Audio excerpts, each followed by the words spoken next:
Hey, Alec here. Welcome to the course on how to build a good Upwork profile. The way this course is going to work, you're going to notice that I will make a video for every section or just about every section of the Upwork profile, showing you the important things that you need to do in every one of these sections. For example, I'm going to have a video on how to do the profile pictures. I'm going to have a video on how to do the titles and the other sections. And what you can do is basically take it step by step. Every day or every 2 days or however you want to do it, you can just take a few of these sections and rebuild them for your profile and just do it in a step-by-step basis. You don't have to do everything at once. And I would recommend against what a lot of people do. A lot of people do when they watch courses, what they do is they just watch the whole course and then they try to make something with their memory of what they've learned. But this approach does not work very well. This course is more like a tool that you should use when you are at a certain point. When you are at the point, for example, of building your profile picture, reference the videos where I talk about profile picture. Follow this advice while it's still fresh in your mind. Do it now. Don't wait to watch everything. You could watch the whole course and come back and do every section step by step, following it along with what I say while you build your own profile. But I just want you to avoid the idea of trying to watch the whole course and just trying to do everything from memory, because you're just going to forget a lot of important things. And I think the people who are going to have the most value from this course are the people who are going to do it one step at a time, one section at a time, and follow as much as they can all the advice that I have to share. So yeah, I hope you're excited for the course, and I'll see you in the next videos. Hey, Alec here. In this video, I'm just going to give you a warning about one of the common things that freelancers do that get them to get their account banned. It's a really simple guideline. Basically, if you don't lie, if you're honest about your profile, you're not going to get in trouble for this. But many people try to use fake names or fake profile pictures.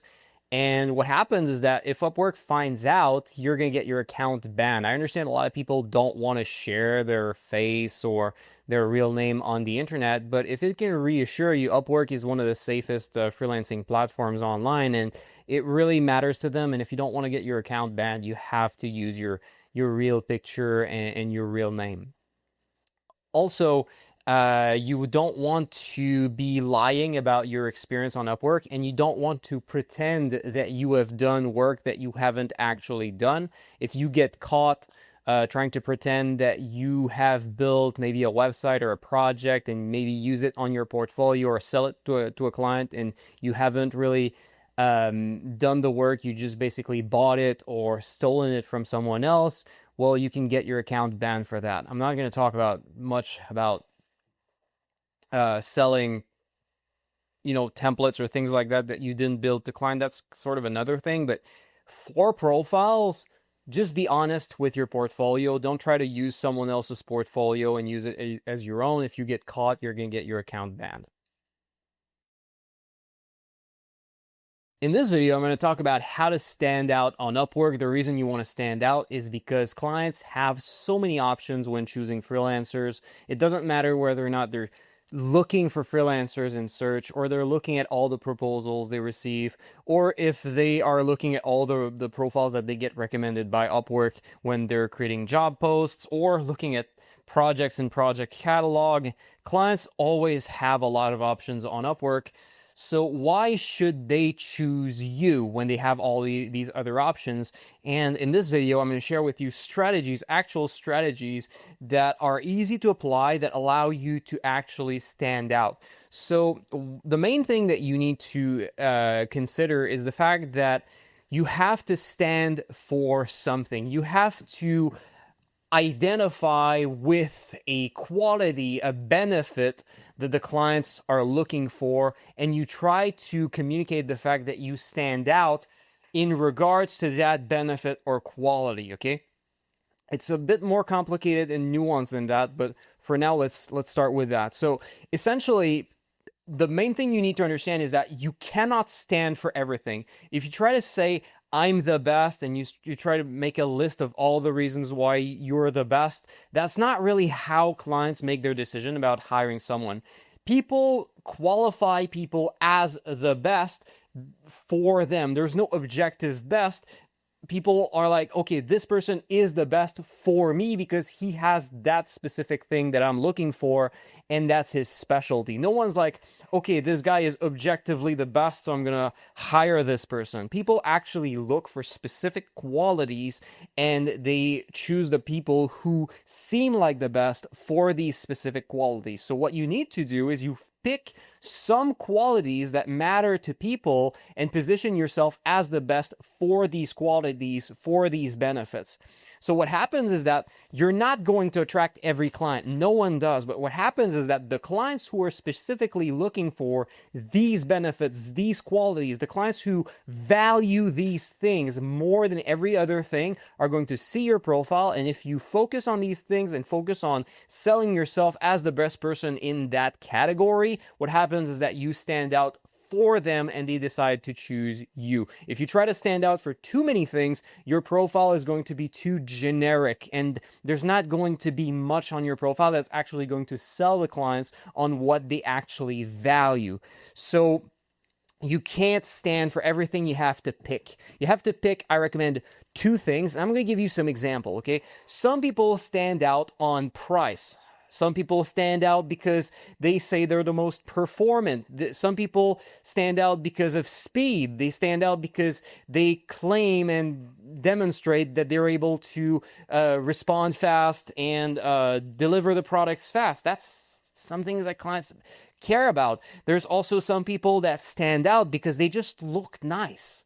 They look like the type of people that the client wants to work with. There's other people who stand out because they demonstrate through their profile that they have a high skill level, and therefore they are trustworthy because the client knows that you're going to do a good job for real. So it's sort of a way to make the client realize that hiring you is a safe bet. There's also people who stand out because they say that they're specialized in a certain thing or a certain industry or a certain skill or a certain technology. So for example, you can be a web developer. There's a lot of different web developers, but if a client has a specific difficult problem to solve with a specific technology, like maybe JavaScript, they're not going to want to hire any developer.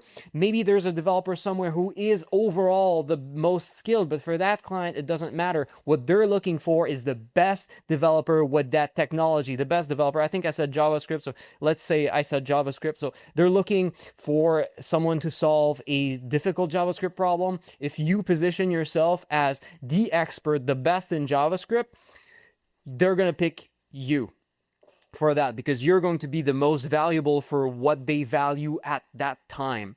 There's also, you can position yourself as the best for security, for example. If, again, you know, I'm a web developer, so I'm going to have a lot of experience throughout this course about technology, web, and all related services. So, security, you can position yourself as the person who is not just a developer, you're also the developer that's specialized in cybersecurity, about making sure that the people's customers' information is private and those sort of things, so that clients who are concerned about these issues are going to read that on your profile and they're going to be like, oh, maybe I didn't think about that, but actually, yeah, it really matters to me. So maybe this guy is really a good option for that. So, you know, there's many different things. Like, you can position yourself as the best because you create websites that are easy to use and easy to modify by the clients themselves, so that they don't have to pay more money in the future to do the maintenance on their website. There's many ways that you can differentiate yourself, but you have to identify things that clients care about, and you have to identify yourself as the ideal person for that specific thing.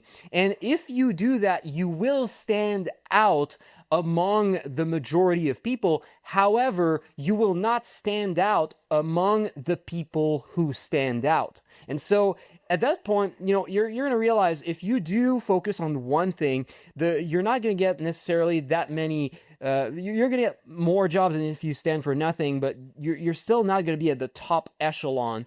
And also, you're not going to be able to raise your hourly rate to ridiculous amounts because there's a lot of people who actually have one specialty and stand out for one thing. But what really stand out are people who actually have two different specialties, and they can charge ridiculously high hourly rates and become perceived as incredibly valuable because there's not many people in each of these joint categories. How many people are are low priced, for example? There's many of them, but how many are both low priced and specialized in one thing?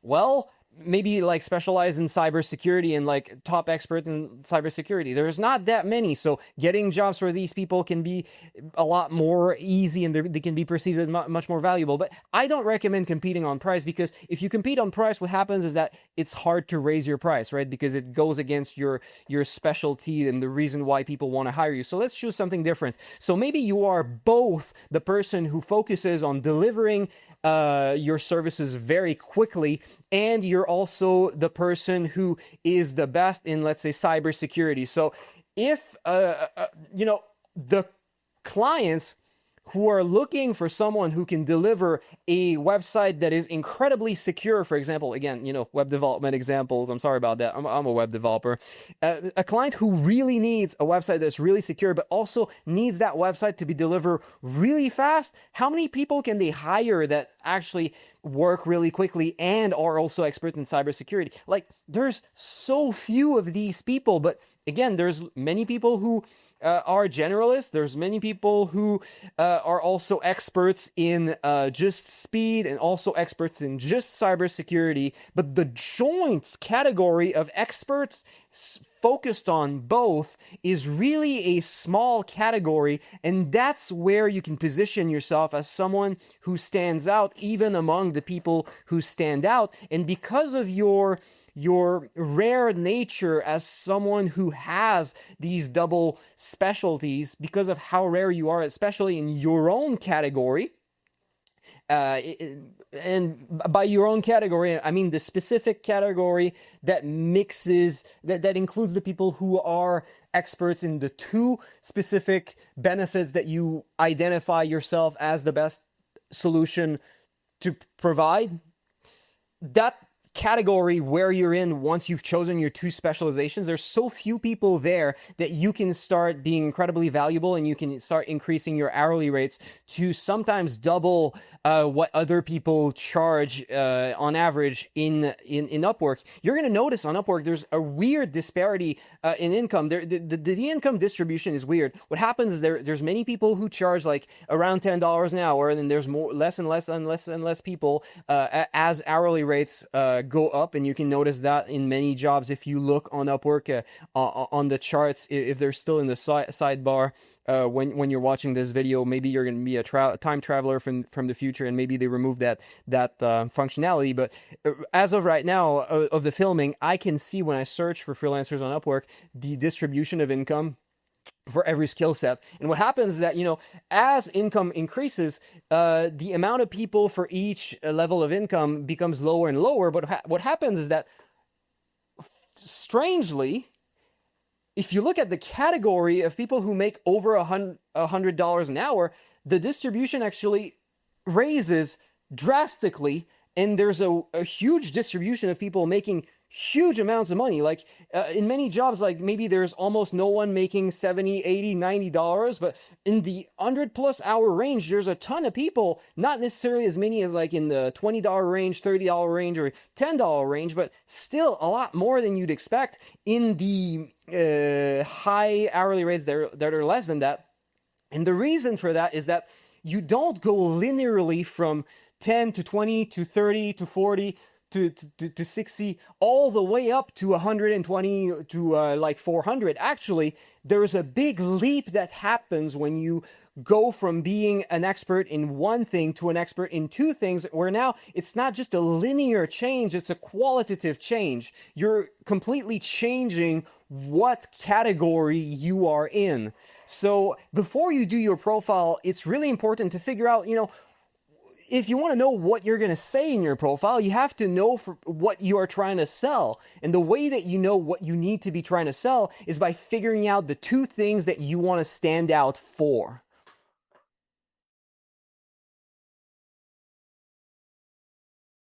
In this video, I'm going to talk about profile settings, which are found outside of the normal place where you build your profile. The way you find your profile settings, they really matter also because they still impact where you get recommended, how you get recommended. So the way you find these settings is if you see at the top right of your browser when you're on Upwork's website, you see you've got your picture. You're going to click on that. Doesn't matter which page you're on, it's all the same thing. And at the bottom of this drop down menu that opens, you're going to have settings. So you're going to click on that and it's going to take you to the settings page. And all you got to do is click on the sidebar here that says profile settings. And it's going to take you to this page right here. So the first setting that we have to talk about is visibility, okay?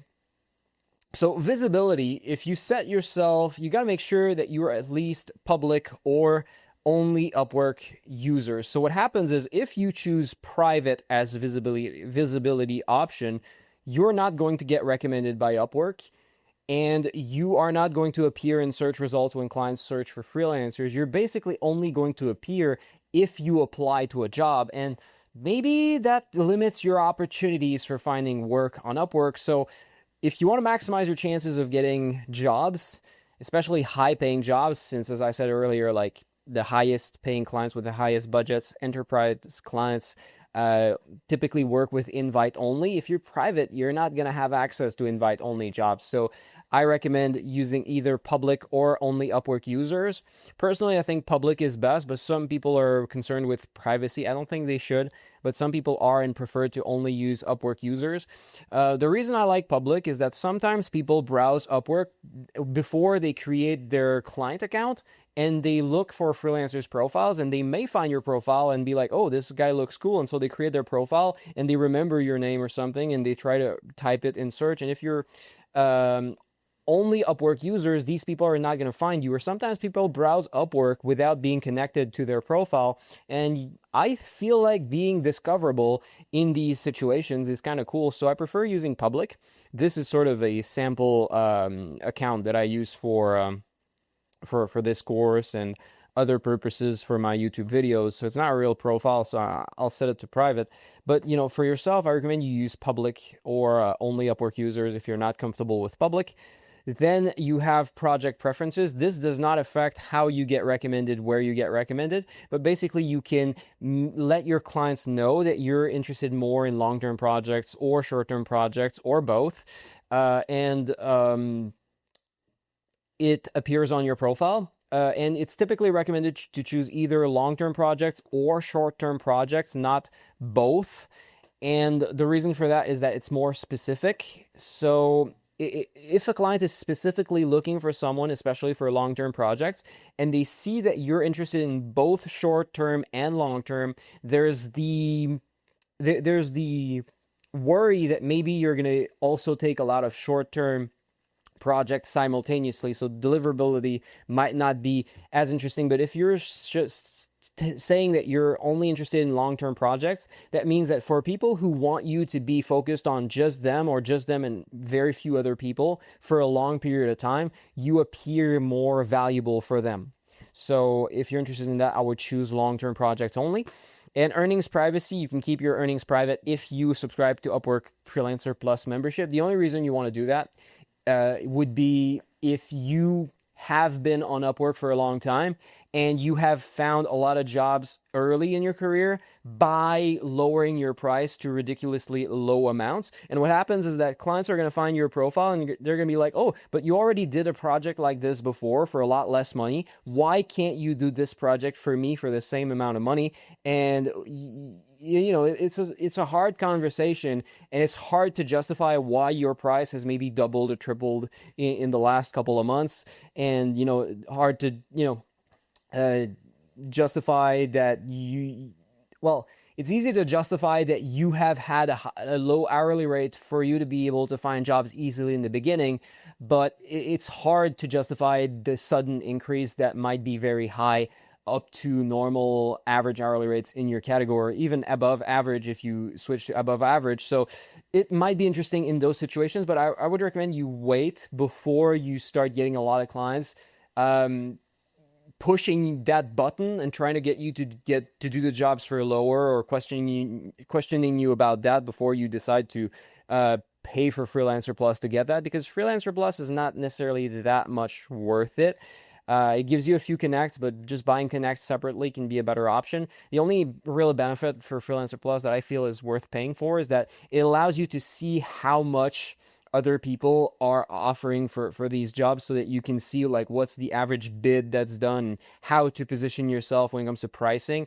I recommend pricing a little bit above average for best overall income and ability to find jobs. But if you're not really comfortable with pricing strategy and you don't know that much about it, it's not really going to help you that much. So I would recommend just buying the connects separately in that instance. So this is for those settings. Then there's experience level. It's really important that you choose the right experience level, because this is mainly a setting that determines matching. It determines where you appear in search. It also determines to which clients you get recommended. So to make sure that you get recommended to the right types of clients, so that you are actually invited to jobs that you qualify for, you want to make sure that you choose the right experience level. And then there's categories. Categories, it's also important because it's one of the ways Upwork determines to who you should be recommended. So what you want to do is that you want to choose categories that are relevant to what you do, so that you get recommended to the right type of jobs. And also, if you're not sure, because you have a limit of 10 categories, you absolutely want to use all 10 slots if you can. There's no benefit to having less than 10. It just means that you're going to be recommended to less types of searches. So choose 10, absolutely. But if you're not sure like which 10 to choose, because there's a lot of options, you want to prioritize, when unsure, the terms that are most related to the types of jobs that you want to get. For example, if you have many different specialties, but there's some types of jobs that you want to do less, like ignore those categories and focus more on the types of jobs that you want to get. Even if some categories pay more over the long term, as you increase your level of experience on Upwork, get 5-star reviews, and you start positioning yourself on your profile by identifying with some benefits, as I said earlier in my video on how to stand out, you can increase your hourly rate anyway. So I would prioritize your quality of living by choosing to focus on categories that get you recommended to the type of job you actually want to do. Also, you have another option if you really don't care and you just want to get the categories that are the most maybe lucrative or popular. What you can do is use a website. It's Google Trends, Trends.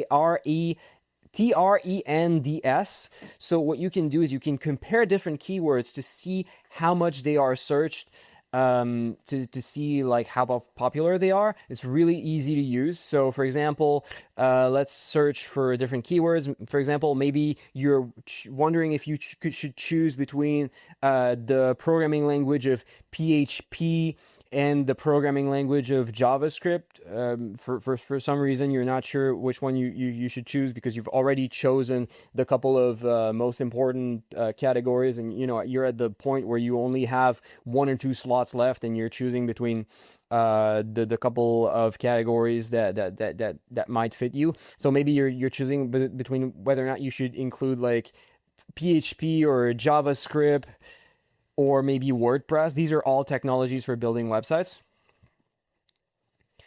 And you can see the popularity of each search term compared to each other over time.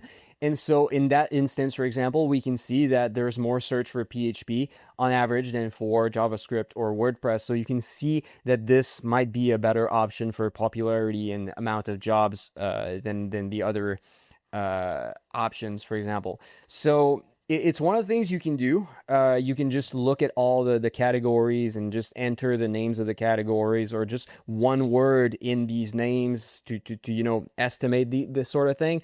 For example, here one of the categories is called lead generation telemarketing. You can, search for specifically lead generation.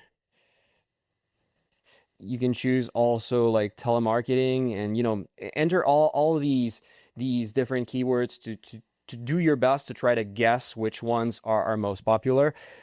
It's not a precise exact science, especially since if you write like lead generation and telemarketing, like it's not going to show up high in Google Trends. Unfortunately, on Upwork, it's a joint category, but on searches on Google, people don't search the joint category. They search for the elements that are combined to make that joint category. So it sort of makes the exact calculation of which one is most popular a little bit harder to do. But if you do your best, this is the best method that I found so far. So yeah, with that, next settings, specialized profile, we're going to talk about that later in this video, and linked accounts, we're going to talk about that later. AI preference, it's basically if you want to use and have access to Upwork's AI features. For example, their new chatbot that's like ChatGPT but trained on specific data related to freelancing and Upwork. I'm not sure if there are new Upwork AI features that came out since I looked at Upwork Chat Pro, but for example, for me, I don't really use it. We already paid for like ChatGPT 4, so we don't really care. But if you want to use them and you want to have access to them, you have to click change preference and click on use Upwork with AI. If you don't care, just ignore that. And that's how you that's it for profile settings. In later videos, I'm going to talk more about specialized profiles and linked accounts that we have so far ignored. So yeah, see you in the next videos. All right, so in this video, I'm going to talk about profile previews and what are arguably the most important parts of Upwork profiles, and also some of the nuance when it comes to Upwork profile previews. You're going to see what I mean in just a moment. So what I'm going to do is I'm going to open two different search results pages based on two different keywords. I'm going to search for freelancers. So if you want to know how to find freelancers, what you got to do is you got to go at the search bar, and you're going to see there's a button here at the right of the box where you can enter your text.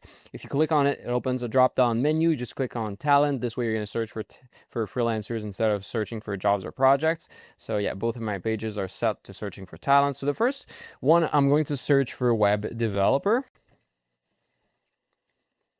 And the second one, I'm going to search for illustrator. Maybe children's book illustrator would be a great option. All right. So what you are going to notice is that the way these previews look like is very different. First of all, what is a preview?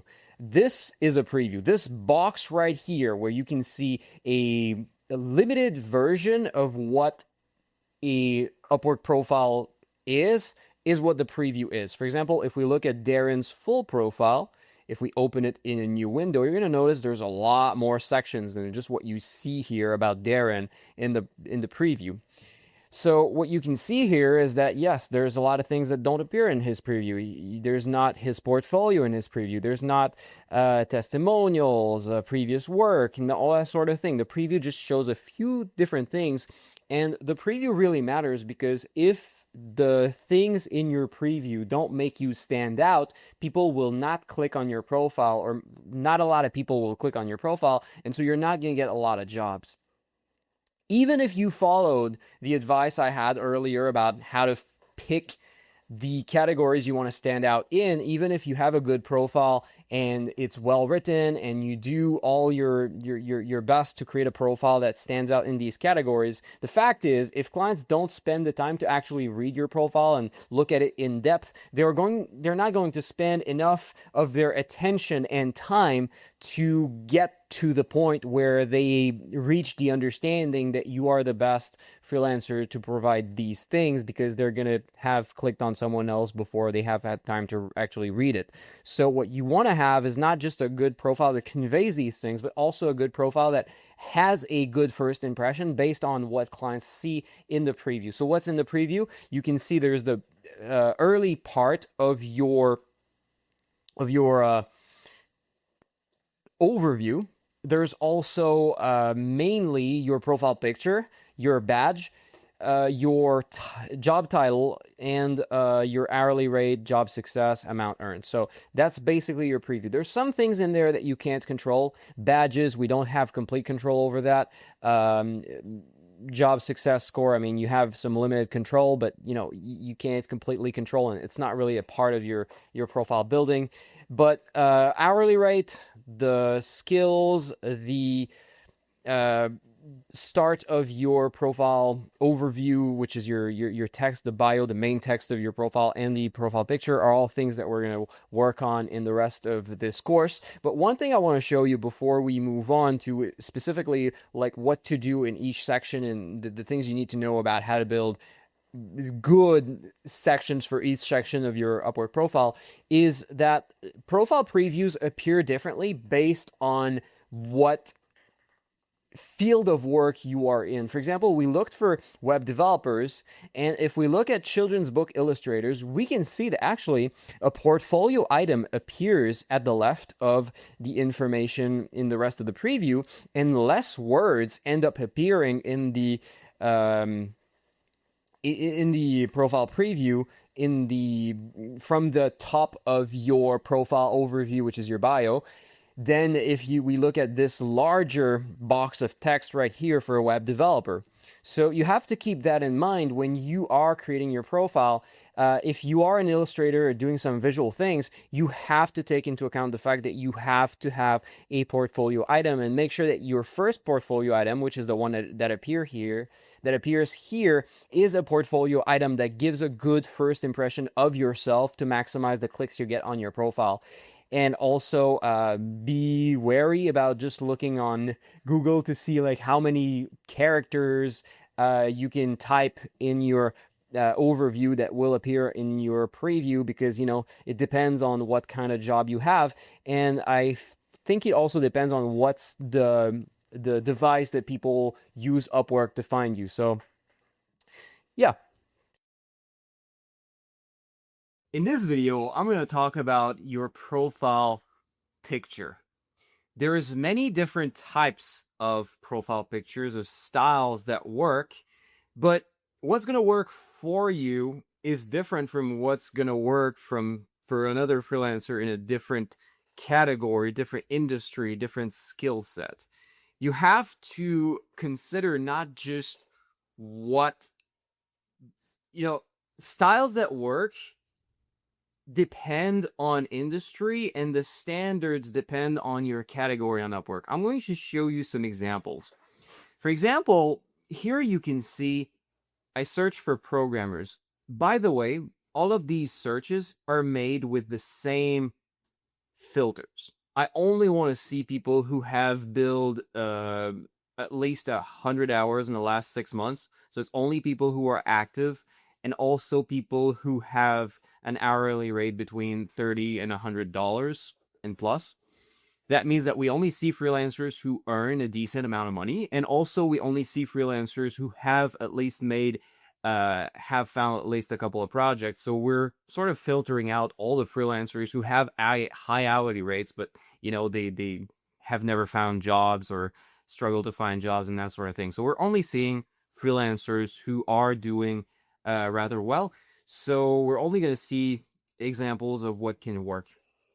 And what you're going to notice here is that when you look at programmers, you can see some pictures that, this picture, for example, this guy, $75 an hour, he's being successful, and he has a weird expression that feels a bit weird with weird lighting. That's fine. This guy has some weird lighting and background. That's fine. You have this guy who has a completely weird um, cropping of his photo, and it works. And you have this guy who has this garbage picture, and it works for him.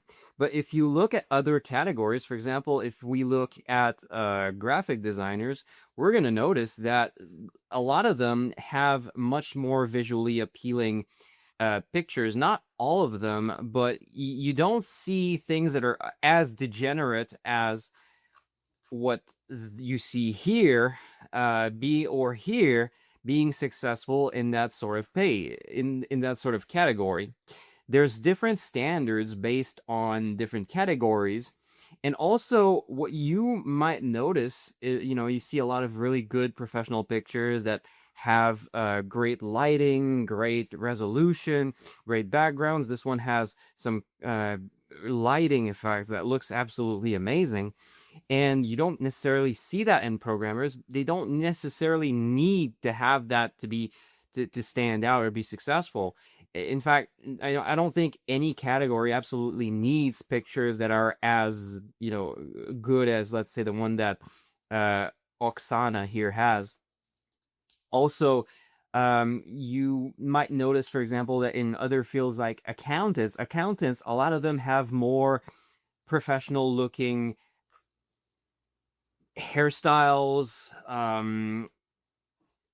clothing, and more classic professional visuals. And this sort of visual would not work very well for a children's book illustrator, because what people are looking for in an accountant is more someone who's professional, who is by the book, while someone who's looking for a children's book illustrator, for example, is looking for more someone who looks like they have a colorful personality and they're a fun person. You don't want to see degenerates like the picture we saw earlier here. Someone who illustrates children's books with a picture like that would just be creepy and weird, and it would not work. But if you look at this picture in the context of programming, you can think that in our culture, or in many cultures, I assume around the world, there is this archetype of the successful programmer, the genius programmers who are actually like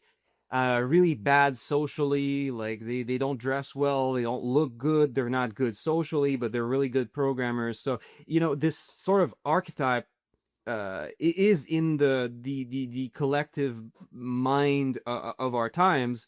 And so people can see a person with a picture like this and associate it with that archetype, and still find this person trustworthy and believable in their projected level of skill. So, but if you take that into the context of someone who works for children's things, this picture might be associated with creepy child predators, or that sort of thing. Well, depending on your context, different things are different pictures are perceived differently. And if you take this picture again as an example for accounting, well, does this person look by the book and trustworthy for your accounting? Not that much. It's not going to work as well as in programming. So you have to take that into account. Pictures are always good or bad based on their context.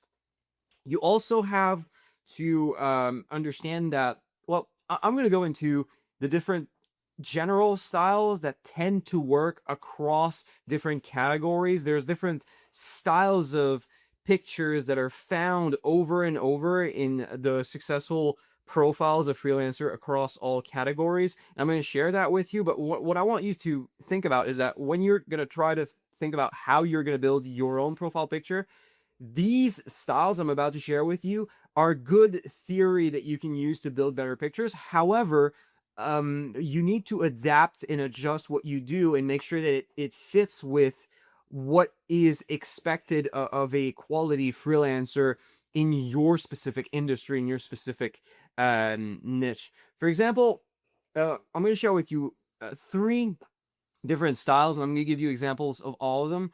The first style is going to be the authentic style. All right, this is a really good example of that. It's very different from a picture that's taken professionally with like a professional plain background. This person looks very casually dressed. It's just a normal smile. The lighting is not perfect. His haircut is not perfect. It's just him in a natural environment, just smiling naturally. And this picture, why, it's not classic professional photography.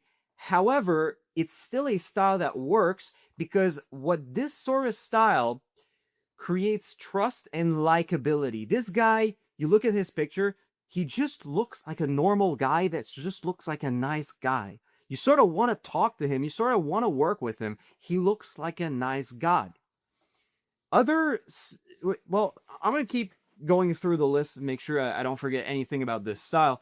Yeah, casual clothes, background is a real place, real smile. There's imperfections, but, there's a difference between having some imperfections. This picture, maybe his hairstyle could have been more well groomed, I suppose. I know mine is not perfect, but I mean, for the sake of making professional photography, like a really professional picture would not necessarily look like this. But the fact that it's not perfect and it shows him as he is naturally is actually going into his favor and creates this authentic, trustworthy vibe. But, some people might be like, oh yeah, well, I work from home, like my hair looks even worse than that, like my beard is never groomed, and I wear my Winnie the Pooh pajama or something. That's not the type of authentic picture you want to have. Again, there's a difference between casual and degenerate. And when you create these casual pictures, what you want is not necessarily put yourself exactly how you are in everyday life, but it's actually sort of the halfway point between what you are in everyday life, but still groomed enough to be presentable. And that's what you're looking for. And a lot of these pictures, it's not just, this picture is him in his environment, but there's a lot of pictures of this style that it's just a person like smiling, having fun while on a vacation. These pictures, you see some of them, like you have in the background, like the Eiffel Tower in Paris, or like mountains in Peru, or different countries. And there's many different types of backgrounds you can have. One of my viewers made he's a top-rated freelancer. Basically, he just has a picture of himself at the beach with a t-shirt on, and the sky is bright, the lighting is good. It's a good, authentic picture.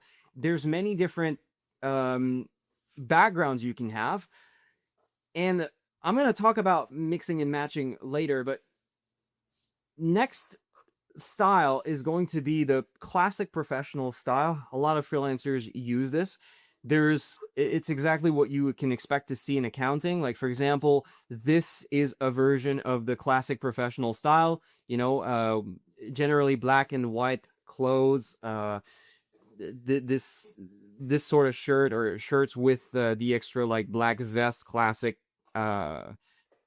I don't know why my okay, can I scroll? I can't scroll anymore. I don't know what's going on. Yeah, my page looks like it bogged out. Okay. So as you can see, like classic attire. Well, actually this one has a non-professional background. It's sort of a weird picture because it's a mix and match of both. I'm going to talk more about that, but typically you want to stick to one style. But here, an example, Bill here has a classic professional attire, well-groomed hair, a plain white background. Well, plain, you can see the lighting of the light behind him on the wall that makes it not exactly plain white, but You can see it's a real photo, not a photoshopped thing.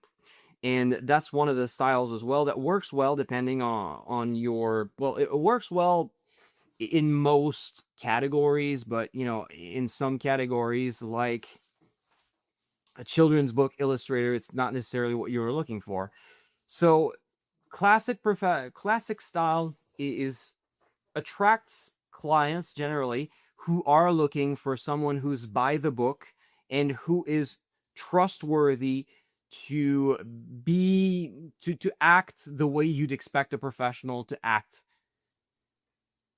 Again, it's perfect for accounting for that. So what you have there, usually it's better to have a high resolution picture with good lighting, and it looks like it's not a Photoshop, but actually it's a real picture with a real background behind you. A lot of people make these professional style photos, but behind them it's just photoshopped out, and you just have this white background. It can look good but oftentimes it looks weird. For example, K here, I think that's how to pronounce that, looks fine, but a lot of these pictures, you're going to see it's going to look a bit weird. I don't have examples here, but be careful about the transition between yourself and the background. If you decide to remove the background and Photoshop it with plain white or plain very light gray.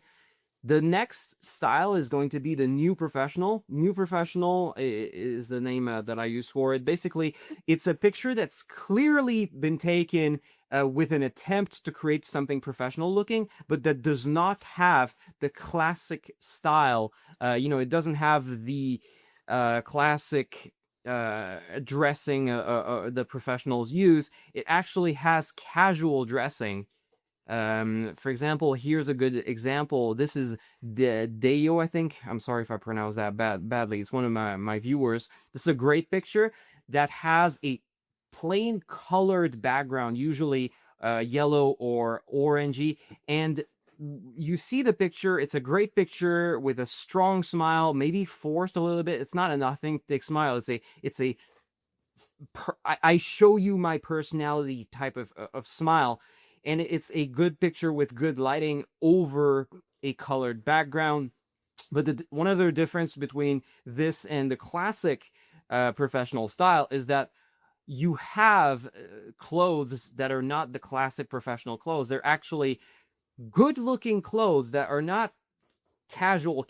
They're like good-looking, stylish attire, stylish looking. There's clearly an effort there to look professional, but it's a new type of professional. It's not the same type of professional than the classic type of professional you see in the last century. It's actually a way to communicate the fact that you are professional, but you're the new type of professional that follows the new trends and that's adapted to the new digital age. So that's why you're more into clothes that look good and, you know, they're stylish. You're following the trends of maybe modern fashion, while, you know, not having classic style, but it still feels very professional. I think we had a really good example of that here. Well, I don't know if it's a good example, but there's examples of that you can see. For example, here, Engel. You're gonna see a lot of these types of photos in fields that are digital, like fields related to maybe digital marketing, related to graphic design, related to web design.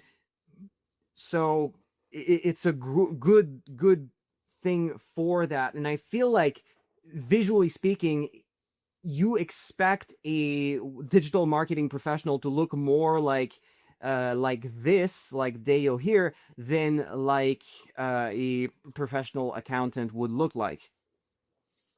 One of the things I talked about earlier is that one of the main reasons why pictures look awkward is that people follow a list of guidelines on how to make good pictures, but they don't think about the styles, and so they're sort of creating pictures that mix different styles, and it ends up creating something that looks a bit awkward.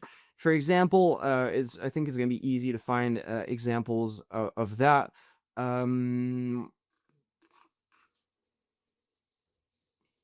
Okay, there's some weirdness in the fact that Barris here has a classic professional style attire and haircut, but it's taken the style of a casual picture. Like the lighting is off, the it's not a professionally taken picture, despite the fact that he's clothed in professional attire and groomed in professional style. And also the cropping is completely weird. This picture is not following any style. It's just garbage. Here you have McCall, great example of classic professional.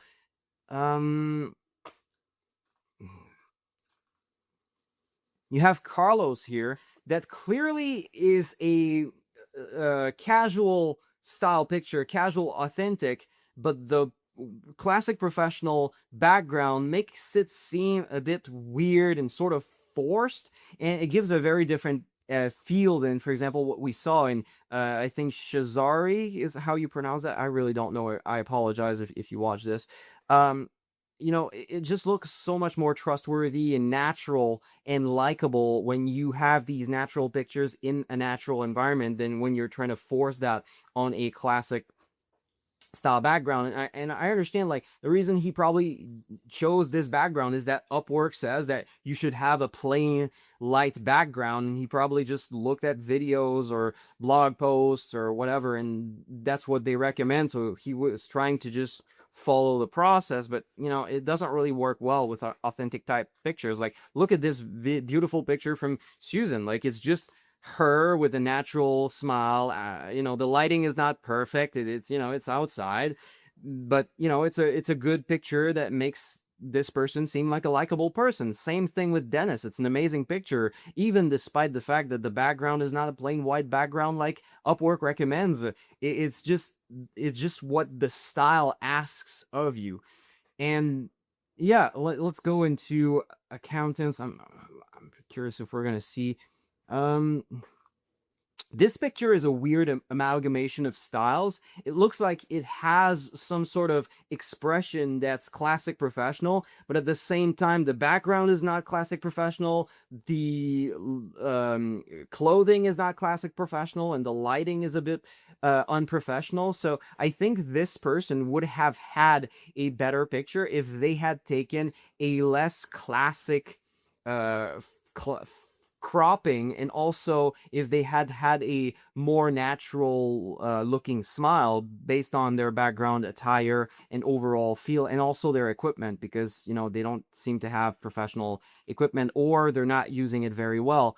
So Anthony here, a weird match between unprofessional authentic style lighting but with and natural background, but with more classic professional or new professional grooming and clothes.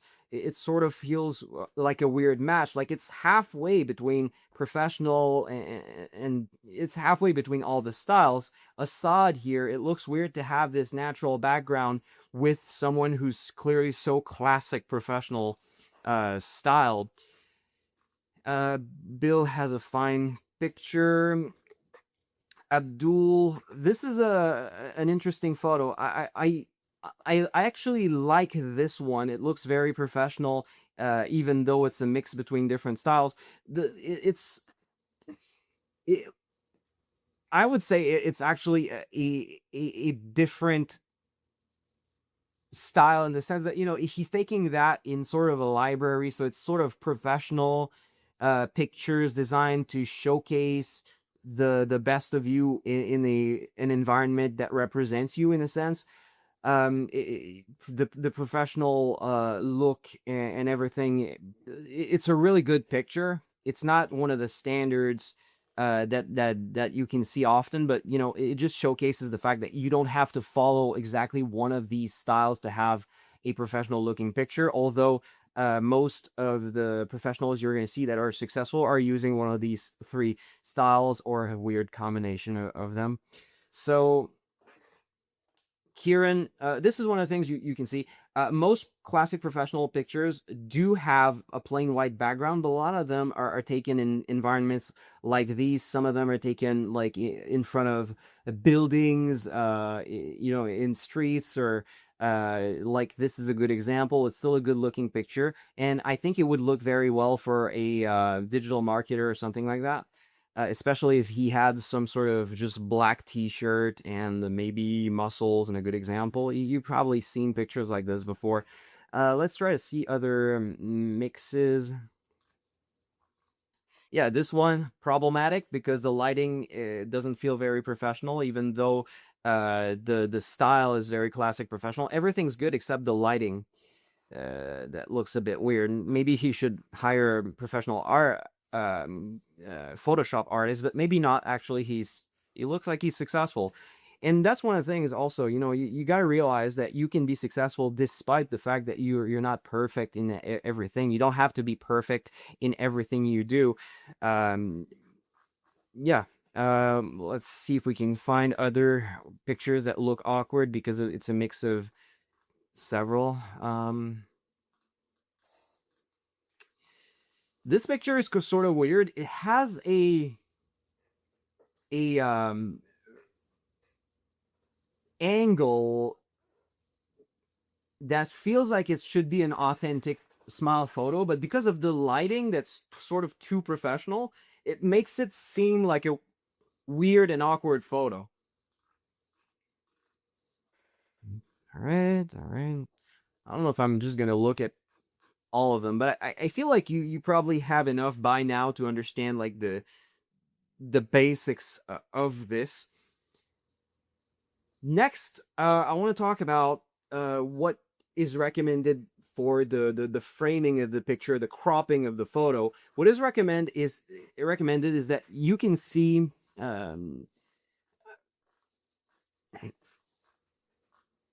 you can usually see something like this. This is a good cropping for a photo. There's a bit of room above the head, and you can see the top of the shoulders, but not too much more. This is what's recommended by Upwork themselves about how to frame your pictures. However, it doesn't need to be perfectly like that. Here you can see another one. Nguyen, I think that's how you pronounce it. It's a really well cropped photo with headroom and top of shoulders that are shown. Deo, same thing. A little bit of a headroom. Yeah, a little bit of headroom. Top of shoulders seen. Well cropped. This is a good example what not to do. Look at how it feels weird, this photo by James. Too close, weird angle. Again, looks, I mean, I don't want to, you know, it looks to me unprofessional, and I'm not going to say like mean things, but it looks like someone who might do bad things to some people. This picture looks a bit too close, a bit weird. This picture, again, good cropping, bit of headroom, shoulders visible. And yeah. So next, I'm going to talk about some things that you should know about lighting. If you want to have good lighting for your photos, one of the options you have is, it depends what style you want to use. If you want to do some classic professional, hire a professional photographer. Don't try to do it yourself. It's probably just going to look bad if you try to do it yourself. If you try to do some casual photos, authentic casual or new professional, you can do it yourself. Ideally, you don't want to take selfies. You want someone to take pictures of you. However, for the lighting, you can use something like a ring light on Amazon. You can get them pretty cheap. It's what I'm using for my videos. I use 2 of them. You can use just one for your photos. Basically, you put the light in front of you, and you don't put it too high. You want it to still feel natural. But what happens is that when people try to take normal pictures with just a light from the ceiling, let me show you how bad it would look if I had just my brightness is adjusted to fit with the lights I have, but you can possibly see like all the shadows at weird places on my face, like on my cheeks, under my eyes. And depending on if the light is behind me or in front of me, like weird shadows are going to happen. But having just lights that uh, light you from in front of you and from both sides of your face, a ring light is going to highlight you from all the sides of your face if you put it in front of you. Like I do the same by having two lights, because they kind of light both sides of my face, and that's why it looks fine. I don't have these weird shadows. Just having one ring light can be great for that. And again, don't put it too bright. If I put my lights too bright, it creates these weird I suppose you can call that glare effects, and that makes it look forced and unprofessional. And actually, the thing you want to do with ring lights is make it seem like there's not lights there, like it's just you normally, it's just authentic. So yeah, it needs to feel like a normal picture that hasn't been forced, especially if you want to do something that with the style of authentic casual. So a couple of other notes. So Upwork has revealed that colored photos tend to work better than the black and white photos. So take that in mind. A lot of people are using black and white photos. I'm not saying it's necessarily bad, but Upwork has determined that actually they tend to perform worse. Also, Upwork recommends you avoid selfies and also group photos where you just crop your face in it. Yeah, I don't like them that much. So yeah, that's it for profile pictures. So next video, I think we're gonna move on to titles. Yeah, I think that's titles. See you in the next videos.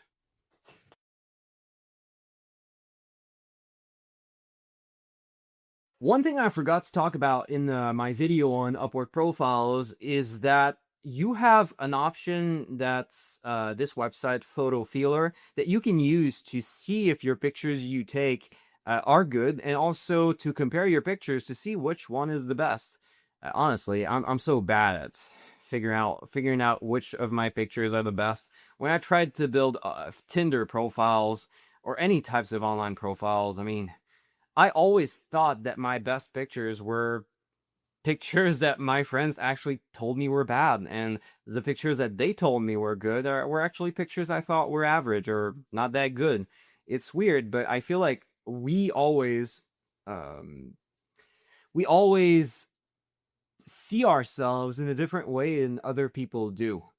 So having tools like PhotoFeeler, for me, this is one of the best tools I've ever had for helping me with Tinder and helping me with choosing photos for professional accounts. Basically, this website is a website where you can get hundreds of people to vote on your photos and tell you what their impressions of you are. And what the website does is it gives you an overall rating based on all the different votes that you've received. And what's really sophisticated about this website is that the website knows what is the tendency of people who vote. For example, if a person tends to vote very high and give high scores and never give low scores, well, if they give you a high score, it doesn't mean as much as someone who always gives low scores but sometimes gives a high score. Like if that person gives you a high score, the platform knows that that's rare and that's worth a lot, and that you really stood out to them. And it does this with the tendencies of voting of all the voters, and also the voters can give you comments and give you feedback, and that's really helpful for making other photos. The way it works is, here's an example of a business picture. So what the website does is it asks all the users who will vote on your pictures to vote on 3 different axes. So the first is how competent you look, then how likable you look, and then how influential you look. Influential doesn't really matter to us because for the most part, most freelancers are not managers or there to have leadership positions. If you want to go into a leadership position through Upwork, like take influential into account, but For the most part, most of us are going to want better scores in the competent and likable category.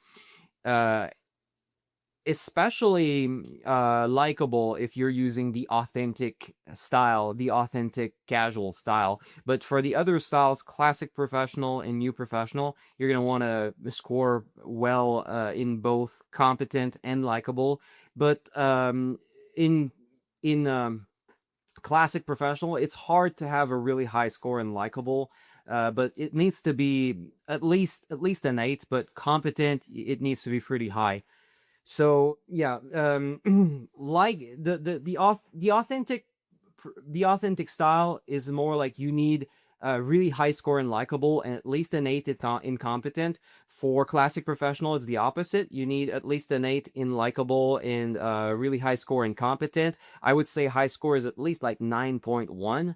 And for new professional, you need, I'd say probably at least like 8.5 in both. You need a picture that scores well in both. And here's how data looks like. So for example, you received scores, this person received 20 votes, so you can see there's small lines within these votes that sort of tell you the tendency of these voters, and that's how that's what the website uses to calculate how well you score. And what they do is they give you a range of where your website your picture stands compared to other people's pictures. So for example, what you can see here, competent 9.1, they guess that you're about a 9.1 incompetent, but they don't know exactly because they didn't have enough votes to be that precise. So what they say is, based on the amount of votes we had so far, you are between 8.3 and 9.6, but we guess about 9.1. If this person had 100 votes on this picture, we could have had a very specific score that would probably like only vary between 0.1 that would only have like a 0.1 variation.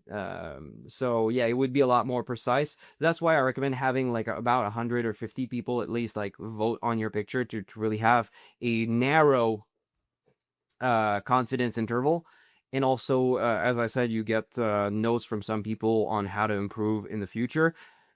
So yeah, it's probably going to be most helpful to you if you're doing something new professional or authentic, because if you're trying to do classic professional, you're probably going to have a professional photographer do the pictures for you. And, coming back to your professional photographer and be like, hey, here's some feedback, redo me the pictures, maybe it's not going to work that well. But yeah, this website is great, and I highly recommend you use it. They have a free option, but it's very slow to get your votes, and you have to vote on hundreds of people's pictures to have to be shown in the algorithm and get a lot of votes. If you don't vote, if you don't spend your time and you're trying to use this for free, you're not going to get a lot of results.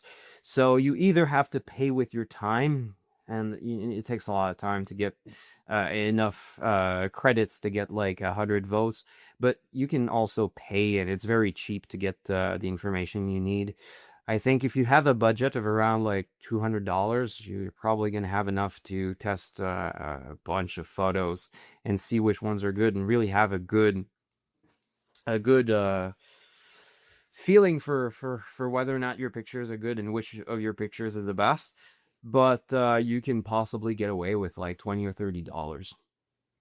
So yeah, if you have the budget and you're willing to invest in that, I recommend you try it out.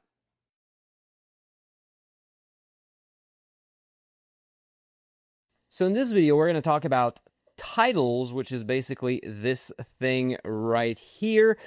And the first thing I'm going to do is I'm going to show you a template that I recommend using, because it's really simple and it does the most important things that we want. Basically, what we want to do is communicate what's our job title and then why we are different and why we are worth clicking on and considering more than other people in our field. The title is one of the things that stands out the most when you send proposals or when you appear in search. Like, it's a big block of text, and the words in it have a tendency to be noticed a lot more than the words in other parts of your profile preview.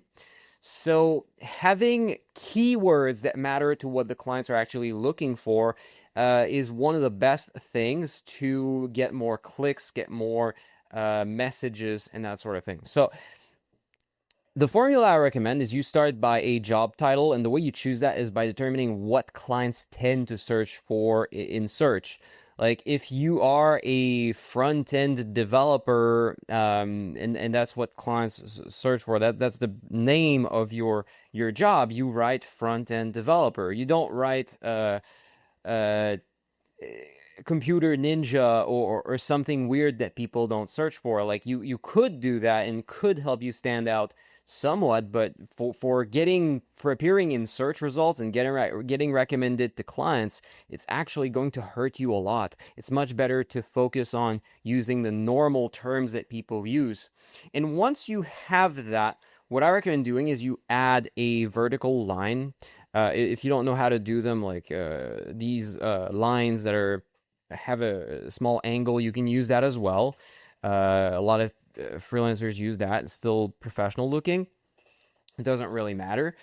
And then you include the things that make you stand out. The most easy way you could do that is just you take the two things that we've determined earlier in this course that you identified as the things that you position yourself as being the best in, like as a standout in. For example, we talked earlier that you could decide that you stand out based on performance, speed, looking nice, skill levels, specialization in specific things, security, ease of use, maintenance costs.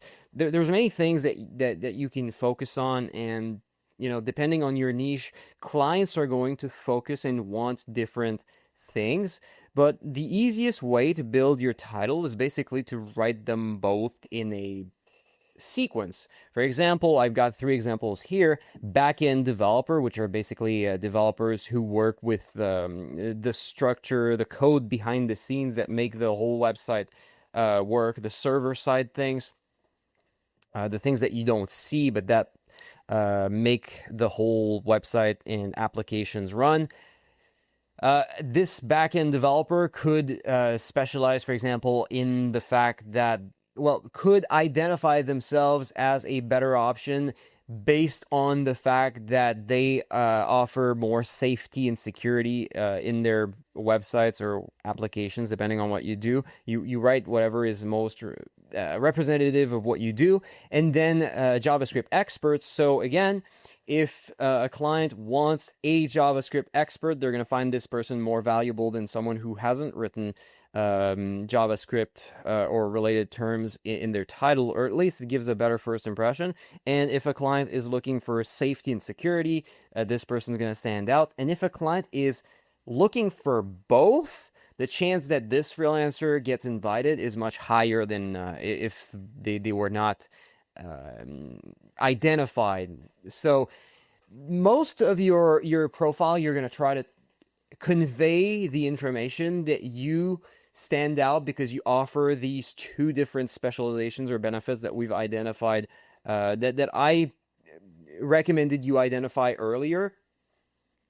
And building a title using this is very easy. So another example, a graphic designer that maybe focuses on modern minimalist style and focuses on quick response time could write graphic designer, modern minimalist style, always responds within 24 hours. Wow, those are real benefits. And it's very clear that what you're offering and how you're different. Web developer, WordPress expert, quick delivery. A client who wants a WordPress site fast or WordPress updates done fast are going to really find you appealing, and you're going to stand out. So yeah, that's an easy template you can use. And if we look at the titles of many people that are successful, for example, Nicholas here, he's an accountant, a CPA. So one of the things that really makes him stand out is the fact that he writes small business consultants. So if I'm a small business owner and I need consulting regarding taxes or accounting and that sort of thing, first of all, I noticed that he's a CPA, and he's obviously someone who is very competent based on the early part of his profile, but also because of the fact that he says both tax preparer and controller, CFO, like it shows that he has a breadth of different skills, which is great for the fact that he's a consultant. And for me, if I'm a small business owner, I'm going to find that very appealing and stand out. If we look at this person, Anthony, Anthony is a bit different. Like Anthony is based on is a CPA, tax accountant, tax preparation. He's basically just using keywords, but he doesn't stand out as much. He's basically just a standard accountant, and so it doesn't necessarily work as well. Next, Assad, chartered accountant, Xero champion. I don't know what Xero is, but if I knew what it was and I needed someone who was good at Xero, I mean, that would probably be a great benefit and make him stand out. BAS agent, I don't know what that is, but if I knew what that is and that was what I was looking for, this guy would stand out. If we keep going, maybe I should not look at accountants. Like I'm not an accountant. Maybe I should look at like web developers so that I at least know what I'm talking about, or maybe web designer. Well, yeah, web designer. We're gonna find things that are, and we're gonna go back to our $30 an hour or more to find only successful people, so that we don't waste our time on people who are not successful. 100+ hours billed within the last 6 months. So here we have a WordPress developer. It's focused on WordPress, great. Design and UI UX expert, great. And WordPress security. This is a great example. This is an amazing example. And this person has earned like $200,000 on Upwork, and I'm not surprised he did, because this positioning right here is great. It's exactly what you want to do.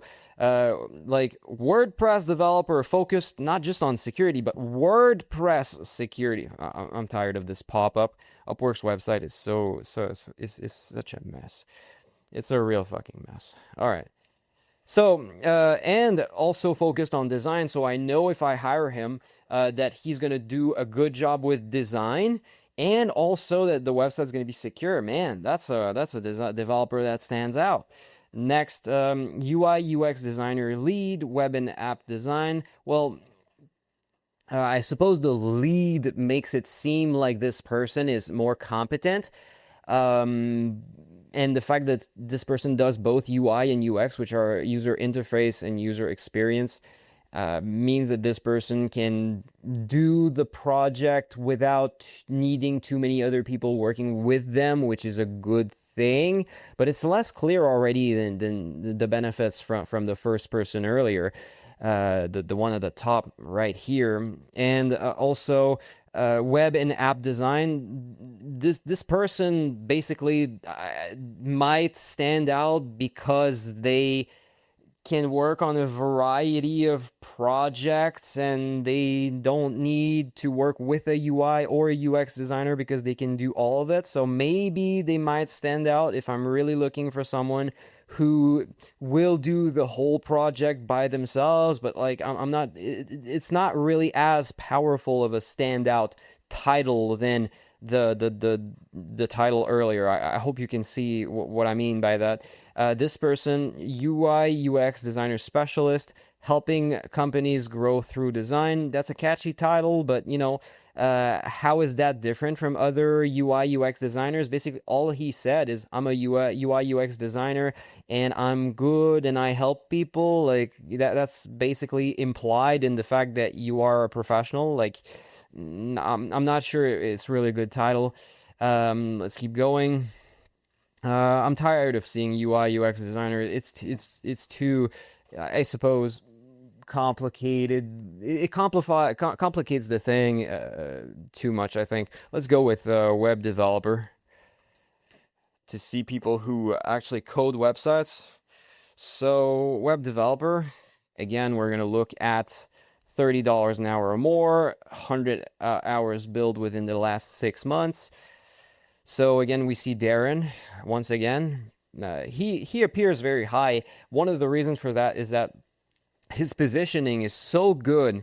His ability to communicate what makes him special is so good that he must have a very high click-through rate. And the higher the percentage of people click on your website, the more it communicates to Upwork that you are the type of person that people are looking for this specific type of search. So even if your keywords are not necessarily the best, having good click-through rate helps you with appearing high in search. So Darren really did an amazing job. Here, Malik, top 1%, Angular, React, Next, Node, PHP. Top 1%, he's basically saying that he's competent and also that he has knowledge and skill in all these different languages. So I assume someone who's looking for more of a he stands out because he has a wide skill set and he says he's competent. So I assume a company that's not looking for someone who, well, a company that's looking for someone to lead a group of other programmers might see that and find that really cool. And the top 1%, I mean, not everyone's going to believe it because it's hard to be top 1% in 10 different skills. However, well, actually, he's got just 5. The last one is just expert web developer. It's a weird thing that he wrote that at the end, but yeah, so he's got about 5 technologies that he's expert in. Yeah, I can believe that. If you are interested in any of these technologies, you might find this person as a standout. And top 1% and expert developer is also positioning himself as better because of high skill. So I'm not sure how much I like this one. I feel like it has some good things, but he's basically focused on just one thing. He's just saying, hey, I'm really good at these technologies, which is better than just saying he's a web developer, because people looking for these technologies in particular are going to find that more appealing and more worthy of their attention than just someone who writes web developer. But I'm not surprised to see that he's just at $30 an hour. Some of you might feel that it's big, but he's not in the top echelons, let's say. And I'm not surprised based on this title. Shopify certified e-commerce web developer. This is cool. This is really cool. He's focused on e-commerce websites for selling products online, and Shopify specifically. Maybe this one could be improved by adding something like high conversion or beautiful designs or something like that. He could improve his value through that, but already he's having a good hourly rate, because I assume there's not many highly skilled Shopify developers, e-commerce developers. So he's already standing out based on this specification. But I assume, like, if he added something like, I'm not only a Shopify developer, but I'm also an expert in helping you make more sales by saying like high conversion, I think that would help him. So next, full stack website, web app, and mobile app developer. That's it's just saying, hey, here's the things I can do. And I don't like the fact that it's broad. I mean, what's the benefit of trying to find a lot of different types of jobs when there's so much demand in all of these different fields? Like, I feel like the only benefit is if you're the type of person who wants to work on a variety of things and not be you want to work on a variety of projects and not be limited by your title to one focused niche. but I feel like there's so much demand that you should just focus on one and make sure you increase your conversion rate on that specific one. Conversion rate, I mean the percentage of people who decide to hire you, and maximize your perceived value for one specialized thing so that you can increase your hourly rate. Because trying to position yourself as a generalist, you're never going to have the ability to seem like the best person in almost any situation. You're basically saying, I'm good, but being good is different from being the best. And when you're competing with the best in all of these categories, the best are probably going to find your jobs and have higher hourly rates. Imagine this person, Nate, full stack website, web app, web developer. Okay, if he tries to find jobs on full stack websites, he's going to compete with people who have titles like full stack websites, secure and safe websites, I guess JavaScript expert. Well, the person who's going to look at that is going to see that Nate, the only thing that he says is he can do full stack, but the other person can do full stack and make sure the website is secure and be an expert in JavaScript. So it's even better if the website coded on JavaScript. So the fact is that Nate is not really showing anything that makes him stand out in any of these three categories. He's just saying, I can deliver services in all these three categories, so it's not really that good. Next, Tewo, I'm not sure how to pronounce that, I'm sorry.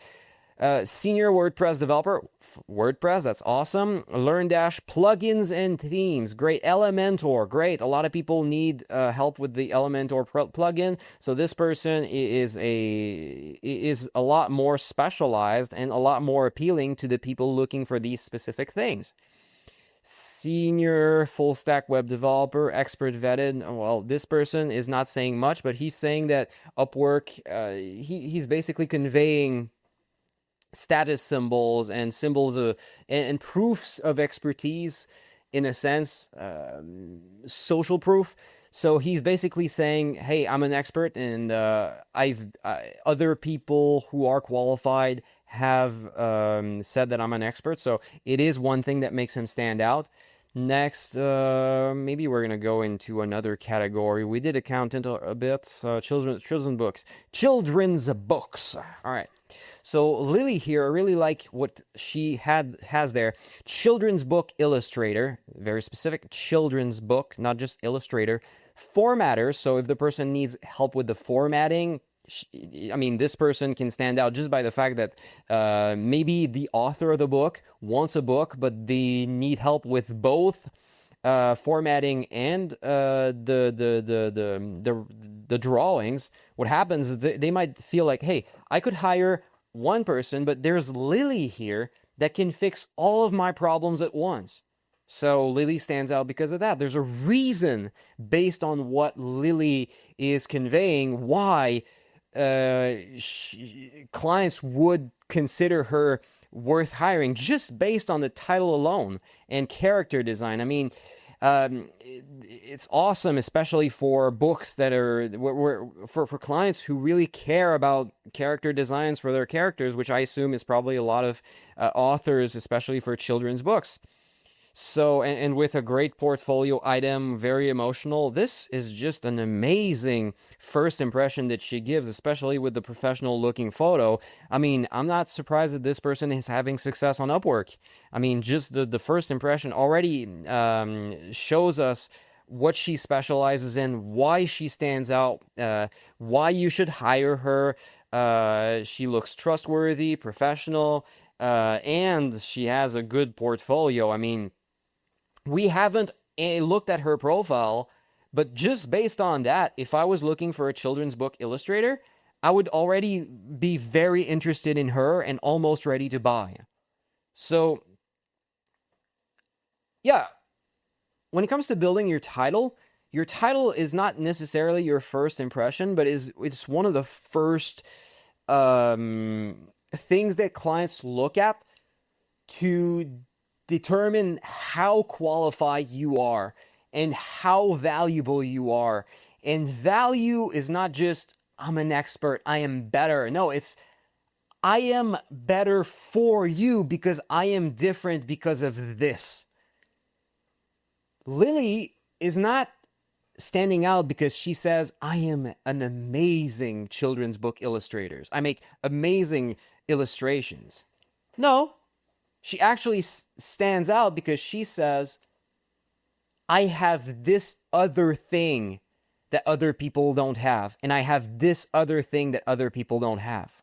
And that's the sort of um, thought pattern that you should have, and the sort of thing that you should try to emulate when building your title on Upwork.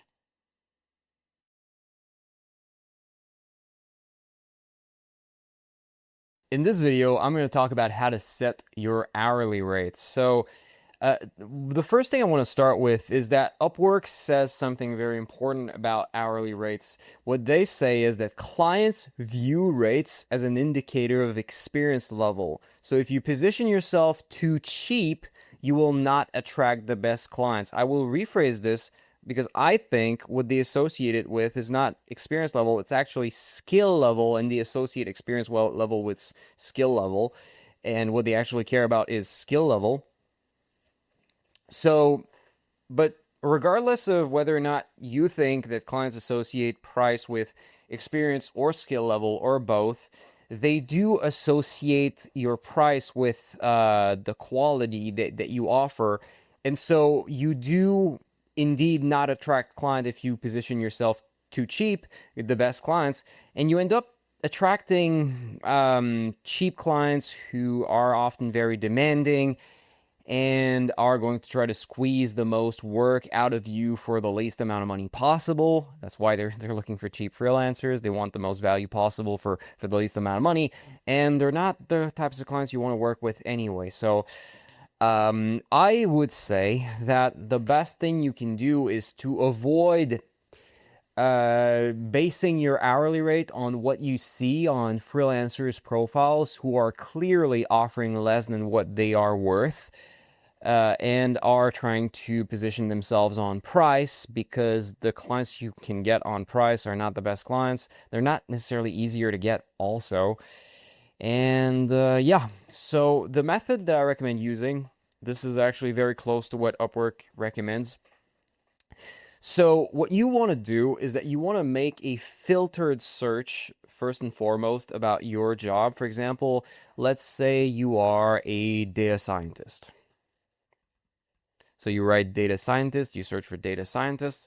So what you want to do is, first of all, you're going to have to filter this search to make sure that we only see the profiles of data scientists who are active, who are actually finding jobs on the platform.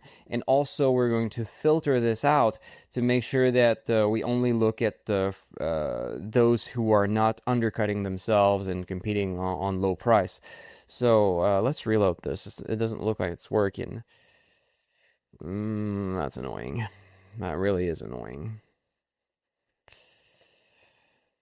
Okay, so I'm gonna have to troubleshoot and restart my Wi-Fi, maybe?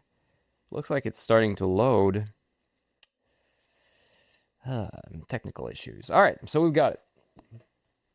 So, first filter, I want to filter out everyone who charges less than $20 an hour, because they're clearly charging less than what they can and what people are willing to pay for these sort of services, even for beginners. So never charge less than 20 is like the baseline minimum that I recommend, but you know, I would recommend charging more than that. And the process I'm about to share with you, there is 0% chance that you're going to find 20 as your number.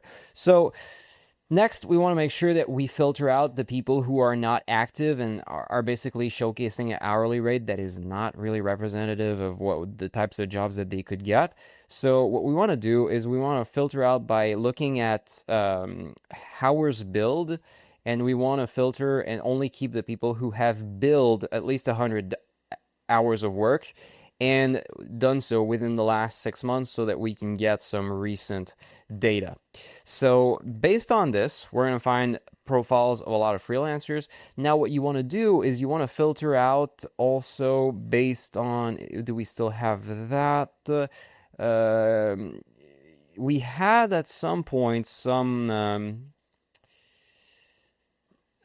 filter based on I think level of experience, but I think we're going to have to go without. All right.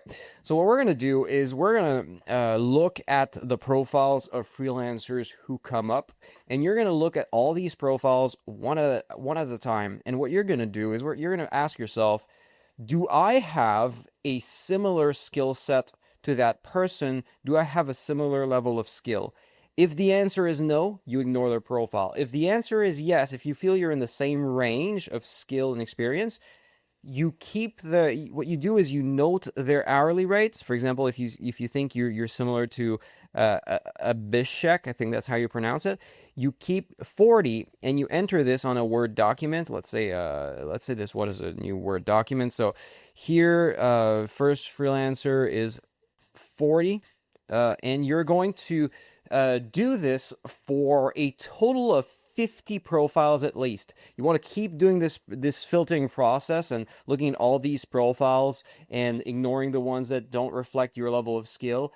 And you're going to look at all these profiles until you get 50 different numbers. And what you're going to do is you're going to make the average of these numbers, and this is going to give you what seems to be the market rate for your level of skill on Upwork.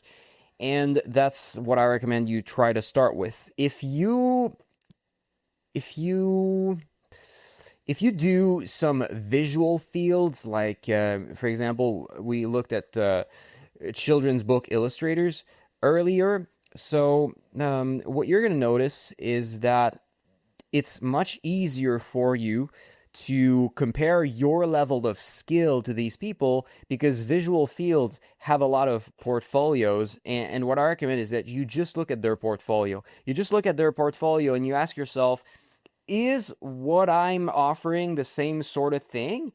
And is what I'm offering of the same level of quality or overall level of quality as what this person is offering? If that person is clearly offering things that are less good than what you do, significantly less good or significantly better, well, you ignore their profile and you only keep the people who have similar level of skills to yours to do this analysis. If you're doing something more intangible, and like for example programming for backend, or something like data science, you're gonna have to look more at what they write in their profile and get yourself a good first idea of how skilled and experienced they look like they are, and try to use your first impression of that to make your to determine whether or not you should ignore their profile or use their hourly rate in your calculation. So yeah, that's the process I recommend. With that, I'll see you in the next video.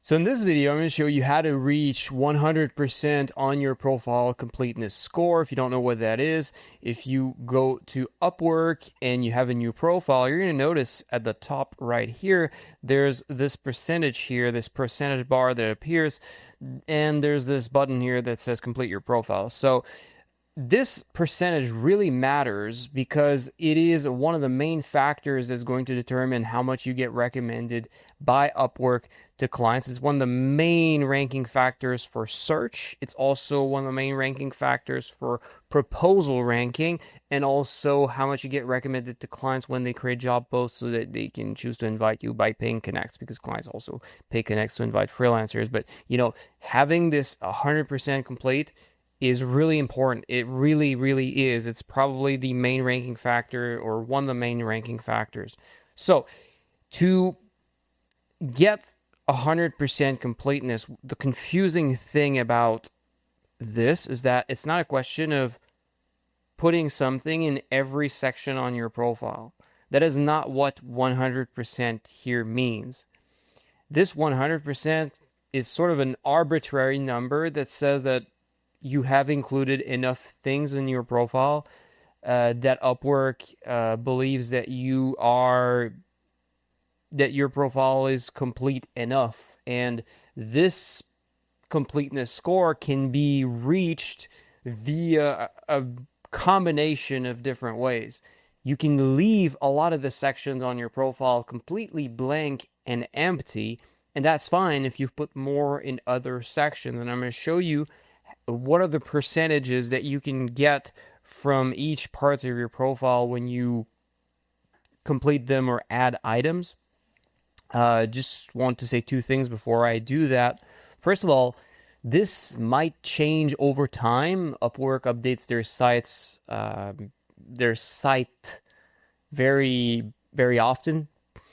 And that means that maybe instead of just following the numbers that I'm about to share with you, maybe you should go check the numbers more recent to you when you watch this course.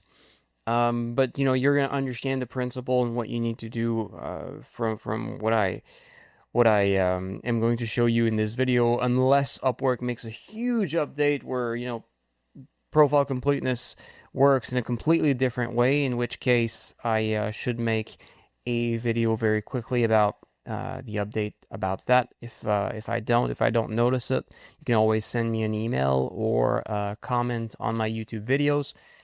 But yeah, so also, yeah, it really matters that you look at these numbers to reach your profile completeness, because it's going to, I guess, open up yourself to the idea that you don't have to do everything perfectly and you don't have to do everything.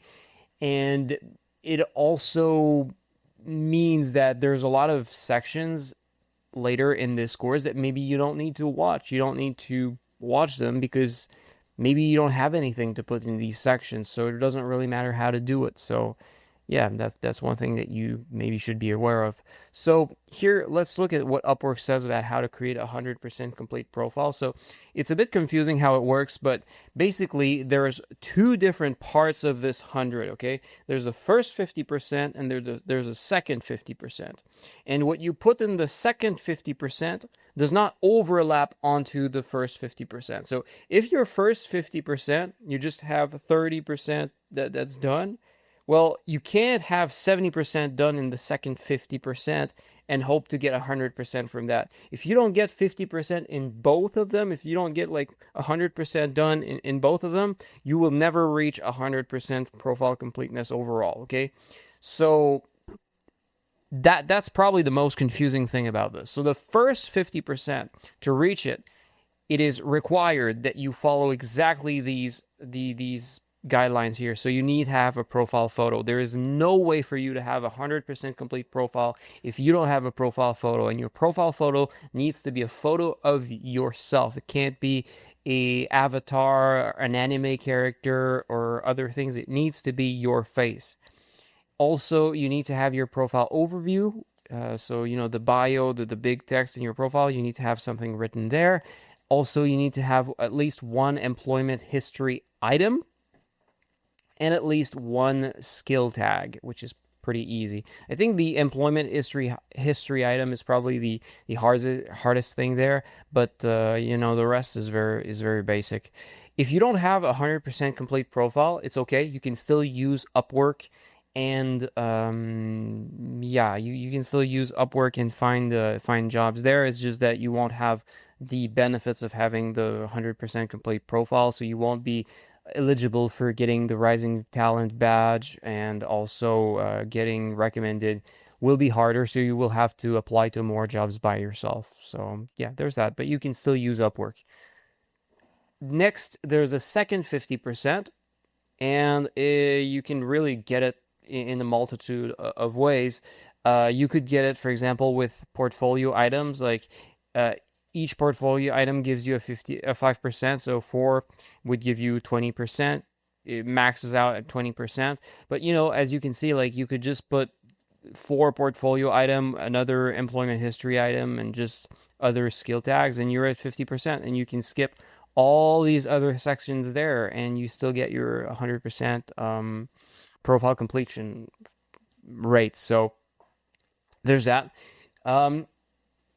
I'm not necessarily going to go into the numbers. I don't think that really matters, and I think that Upwork updates so often that it's probably going to change very quickly. But just understanding this, that there are specific percentages given for different sections on your profile, and just the best approach to decide for yourself which sections that you should do should be to just go on Google and write like create 100% complete Upwork profile and go onto this page that gives you the percentages and just look at these and figure out for yourself which ones you want to do. Or you can just decide to try to do all the sections that you have things that you can put in there. For example, if you don't have anything to put in education, maybe you can skip it. But if you do have things there, like even if you have reached your 50% already, like maybe it's worth it to put it there. It's always better to have a more complete profile than less complete. And it also helps you, like, it's not just 100% that helps you get recommended. It's also like all the elements that you put on your profile that makes the knowledge graph of the algorithm realize that you're more relevant to some jobs. So, you know, don't necessarily limit yourself to the 100%. Don't be afraid to put more and put everything that you have. But, you know, you can still reach the 100% by being minimalist and just do the sections that you prefer doing. In this lecture, we're going to talk about how to write your profile overview. On screen, you'll see a visual example of what a overview might look like once you finish this step-by-step process I'm about to share with you. So, section number 1 at the top, we want to make a list of value indicators. So, in the format that looks like this, with a sort of bullet point list using emojis instead of bullets, you want to highlight the top 3 or 4 things that make you seem as valuable and as competent as possible. We'll call these value indicators. So let's start giving you examples of value indicators that you could write. The first category is things that anyone could say. Those are not necessarily the best things that you could write, but it's just to share with you that even if you don't feel like you have a lot of work experience, there's definitely stuff that you can use as value indicators. There's no excuse for you not including anything because there's something you can write.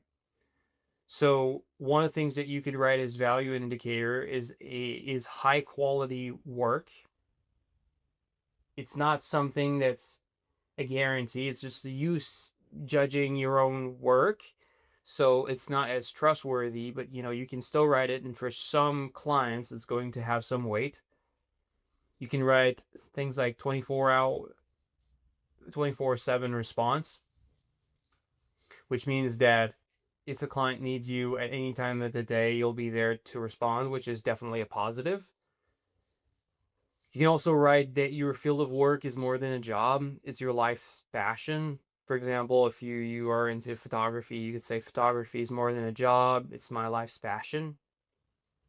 You can also write things like flexible schedules, regular progress updates. This one's kind of good because a lot of clients will hire freelancers and they're not going to be sure what progress you're making. They're going to be worried that it's not advancing fast enough, or they might be annoyed at past projects where freelancers didn't talk a lot to them about the project, and months later they delivered a product that was unsatisfactory. And if you give regular progress updates, you're the kind of freelancer who will probably not give them that experience, so for them it's a plus. You can also write open for a new project, which isn't that good, but I've seen it on a few profiles, so it seems to have worked for them. You can also say committed to quality and timeliness. Timeliness meaning being delivered on time, following deadlines. You can also write long-term working relationship, which for some clients is a plus. Then you can include your top-rated badges if you have a top-rated profile. So you could say top-rated or top-rated plus. This isn't necessarily the best either because the client is going to see that badge, but at the same time, that badge is really a good value indicator. So, you know, if you're, it's better than saying things that anyone could say, but it's not necessarily the best thing that you could write either. The next category is top X% in your field. So you could say things that demonstrate that you're one of the best in your field, like top tier name a technology developer. So you could say like top tier JavaScript developer, top tier WordPress developer, or something like this. You could also say that you're the top 2% JavaScript developer, or top 1% whatever developer, or top 3%. Like any number between 1 and 3% is good. You could also say top 2% Upwork talent, or top whatever Upwork talent. I've seen it quite a bit. You could also say award winner. You can also use high numbers to look good. You could say things like $50,000 plus earned. You could say things like 200 plus happy clients. You could say 98% job success. Of course, all of these things, you just say them if they're true. You could also say that you've delivered 200 plus work hours delivered on Upwork. That could be another value indicator. Or over 2,000 Upwork hours logged. I mean, all of these you're going to adjust to your own numbers as long as it looks good. You could also say things like 12 plus years of expertise if you've been working in your field for a long time. Or even you could include theoretically your study years in that. You could also say things like worked with 150 different companies, or 100 plus projects completed, or collaborated on 100 different projects, or 10 years of formal education in your field of study. If you went like to masters and doctorates or that sort of thing, maybe 10 years is longer than what they do. But I mean, I don't know. I didn't go to college to get like big degrees and stuff, but whatever years it takes, like you can write it if you studied for a long time.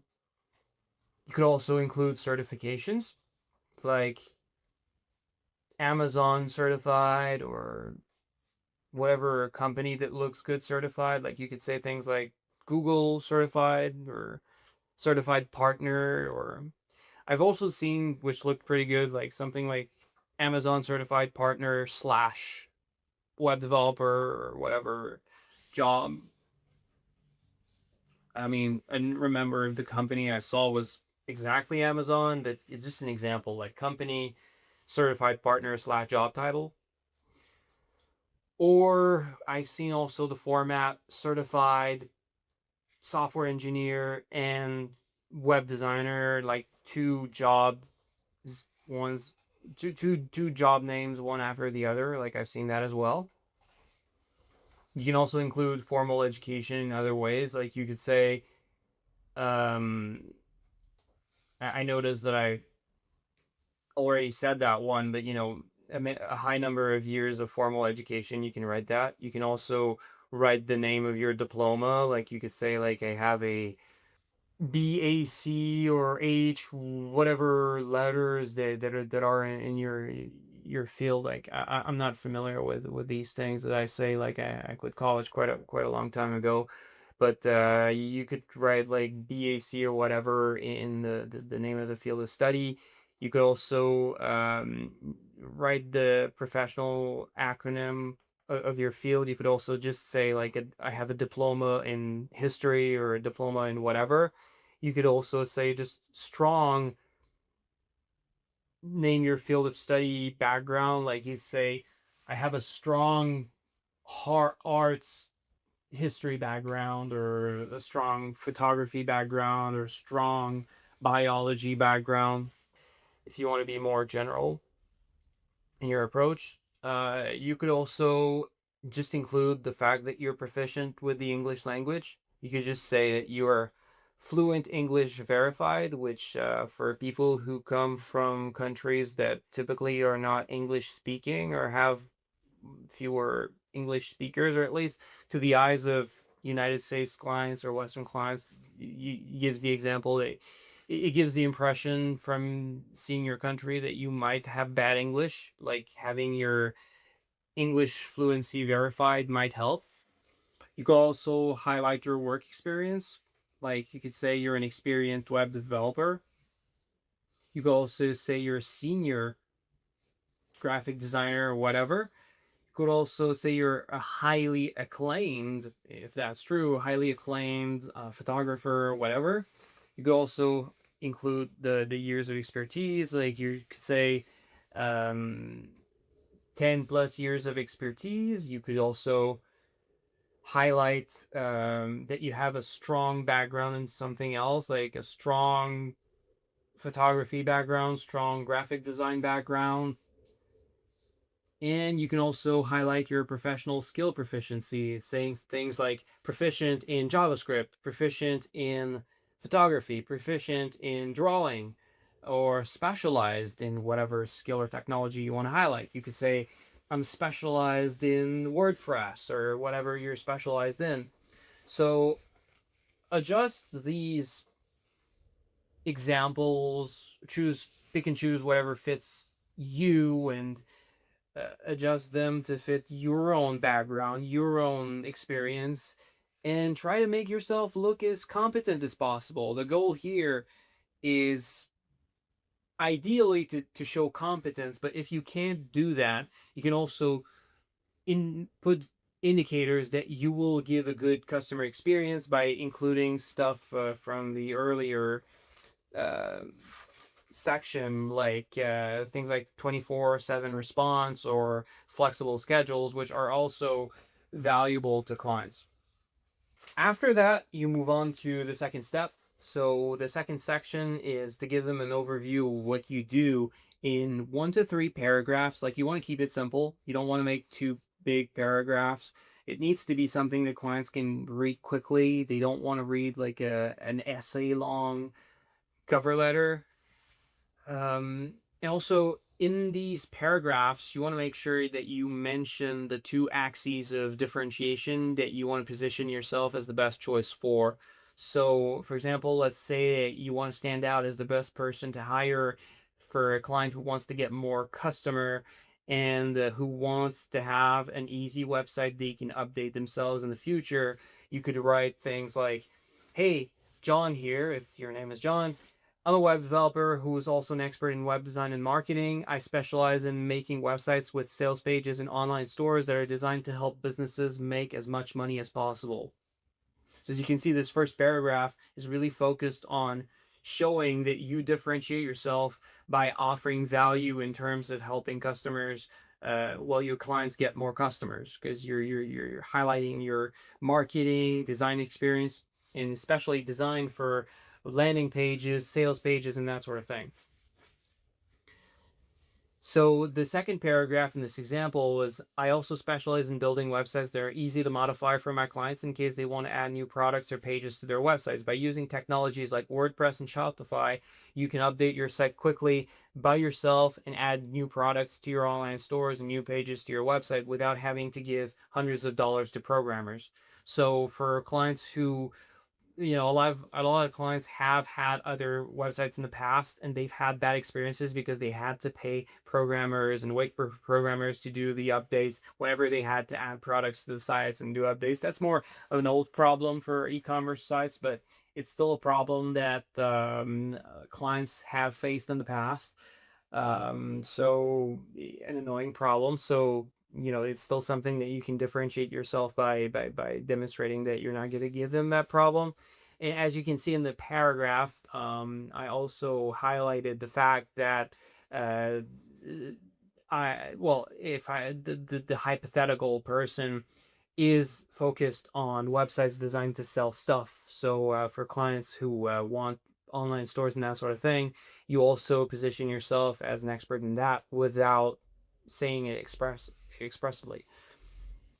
So the next section is you list your skills and technologies, and you want to do it as a bullet point list format, like you can see on screen. So as you can see, you can use an emoji. Use the same for all three, or whatever number you include in terms of your skills. It makes it seem more like a normal bullet point list, and at that point of your profile overview, you want to make it as easy to read as possible and as easy to skim as possible for clients to find the information they're looking for. So keeping the same emojis for each is better than having different emojis. While at the top, like, you want to attract attention, so it's kind of different. So what I want to highlight here is, as you can see, you want to include specificity. You just don't want to include the name of the skill, because, if one of your skills is like graphic design, well, graphic design could mean a lot of things. You could be graphic design, or you could be graphic design focused on sales pages for e-commerce, or you could be graphic design focused on social media posts. Like, different graphic designers have different focuses, and how can be they're more valuable for different clients for different projects. Like, you want to include that specificity. If you're a developer, like, different developers are focused on different languages of programming, so you could be a programmer and not be interesting for the client because you don't have the required skill. But you can also include the specificity here to get the client to confirm in their mind that, yeah, you're a good option for them. So here's examples of skills and specificities. So you could say something like web developer, and in the parentheses you could write front end, back end, WordPress, JavaScript. You could also write graphic design, in the parentheses Photoshop expert, Canva, Adobe Illustrator. You say photography with the parentheses product photography, wedding photography. You could include JavaScript, just the programming language, with in the parentheses DOM manipulation, Node.js. For a lot of you, you don't know what that is, but that's fine. Some of your clients will. Well, at least the clients looking for people who do that sort of thing. Next, you could say social media marketing within the parentheses Facebook, YouTube, TikTok, or just Facebook as your skill within the parentheses Facebook ads, organic content, and account management, or whatever specificities you have and skills you have. You want to adapt all of these to your own experience and skills. So the next section is, you want to position yourself as a unique expert through the axes of differentiation that you chose previously. But this time, you don't do it as a paragraph, you do it through a bullet point list. So now you make another bullet point list with the title. Instead of being skills, you want to have the title why you should hire me, or something similar. So if you remember at the beginning of this course, I told you to identify 2 things that make you stand out, and that's what we want to focus on again in this section: the axes of differentiation. So, for example, let's say your axes of differentiation are that you stand out because you offer good communication and the highest level of website security. So in your why you should hire me bullet list section, you could write, I always respond within 24 hours and faster than most freelancers. You could also write, if you need help quickly, you can call me at any time. Then you could write, I am fully fluent in English, I can follow instructions. Then you could write, expert at cybersecurity, I can protect your website from hackers. Then you can write, I can protect your customers' personal information secure. Yeah, I wrote it wrong, but you understand the principle. The next section is just a sentence that's asking them to send you a message, a call to action. So you could write something like, I'm excited to learn more about your project, send me a message so we can get started. And that's it. On screen, you can see the full example just put together. Like, this is what your profile overview could look like once it's done. Okay, in this video, we're going to talk about the skill tags section. So it's essential that every version of your profile is focused on one niche, and one niche only. You want to avoid creating a generalist profile with a variety of unrelated skills because that will penalize you in search rankings and other recommendation systems on Upwork, which means that you'll get less eyeballs on your profile. Instead, regardless of whether or not you offer a variety of unrelated skills, you want to create different variants of your profile called specialized profiles and make sure that the skill tags in each specialized profile is related to the others in that same profile, specialized profile. For example, if you offer a variety of services like web design, graphic design, and data entry, you can make a version of your profile for each. And if you are only specialized in one thing, like you're a Shopify developer, that's a technology to make online store websites, you could create a profile for Shopify development, another for e-commerce developer, which e-commerce is generally understood as sales through online store websites. So this is a version of your profile that could allow you to reach a broader audience, and maybe another specialized profile for Shopify expert, allowing you to get recommended for more consulting jobs and similar projects to that. All three are still related to Shopify, but they allow you to get recommended to different clients so you can get more opportunities to get jobs. Skill tags are used by clients when they create job posts on Upwork. The algorithm recommends you jobs that have skill tags related to the skill tags that you have on your profile, and it recommends to clients freelancers who have skill tags related to the skill tags on their job posts. Skill tags are one of the main factors that determine whether or not you get recommended on Upwork. So if you want clients to come to you, that's a core skill. And if you want to yourself be recommended the right jobs, it's important that you have the right skill tags. So to benefit from the way that the Upwork algorithm works, one of the easiest methods for choosing good skill tags is to follow this process, in my opinion. Step 1, find many jobs that you would like to get on Upwork. Then you note the skill tags that the clients tend to use on their job posts, as well as keywords that they use in the descriptions of the jobs. And then you enter as many of those skill tags as you can while still being honest about what your real skills are. Like sometimes clients use different words, different language than we do as experts when they talk about the same skills, but using their words tends to work best than using our own words.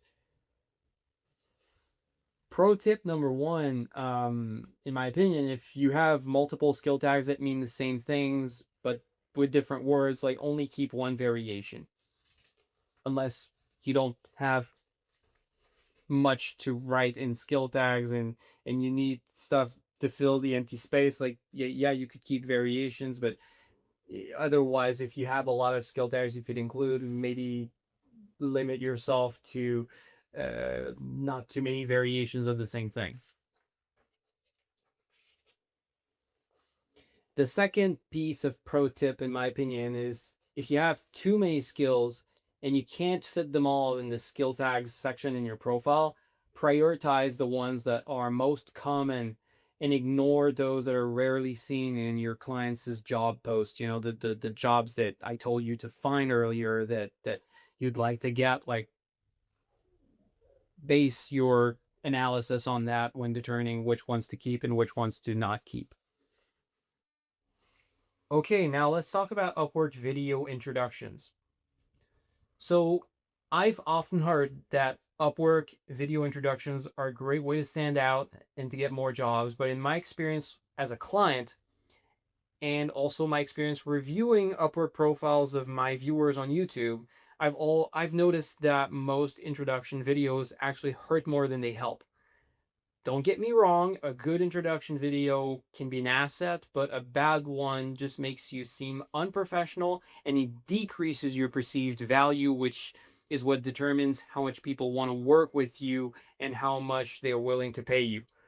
It's difficult, but not impossible for freelancers with no experience in video making to make a video introduction for their Upwork profile that actually increases their perceived value rather than decrease it. I also want to point out that the majority of top rated Upwork profiles that I've looked at did not have a video introduction. The majority of successful freelancers don't have one. So obviously, you don't need one. If you decide to make one, no matter how hard you worked on it, it's a little rough to hear, I assume, but you should look at the final product and be ready to get rid of it if it's bad. The amount of hours that you worked on it is not necessarily in direct correlation with the quality of the final product. It's also true of almost everything you can make as an entrepreneur and in creative works. You'd be surprised how many words of manuscript professional authors cut from the final versions of their books that they publish. If you do decide to make an introduction video, let me give you some tips that could help you. First, video and sound quality matter. They don't need to be perfect, but they need to be good enough. In fact, sometimes imperfect videos perform better than videos with higher production values. It still needs to be decent though. But you don't need to have a 4K camera nor a $500 sound system. Yeah, you don't need that. You can probably make something decent with just your cell phone, a cheap ring light, and a microphone that costs less than $200. Or you can find a friend that has a microphone for their YouTube channel or podcast or whatever, and you can borrow it from them for a day to make your video. Make sure your original footage is filmed at a resolution that's at least 1080p though. Make sure you look at the settings in your camera app or your on your phone if you're using your phone to make to control your camera. Make it the highest resolution possible and the highest quality possible to make sure that the video looks good, but keep the ISO setting low and use lights in your room to make the picture bright enough rather than increasing brightness artificially with the ISO setting or just through the brightness setting in your video editing software. Then make sure that when you export your video in your video editing software, that the resolution of the exported video is at least 1080p. When you're ready to edit the video, there's two softwares that I like using. The first is a website called WeVideo. It's easy to use and you can do a lot with it, but you'll probably need to subscribe to their premium membership for at least a month to publish your video without watermarks. If you don't want to pay, the other option is free. CapCut on smartphones is easy to use and it works too.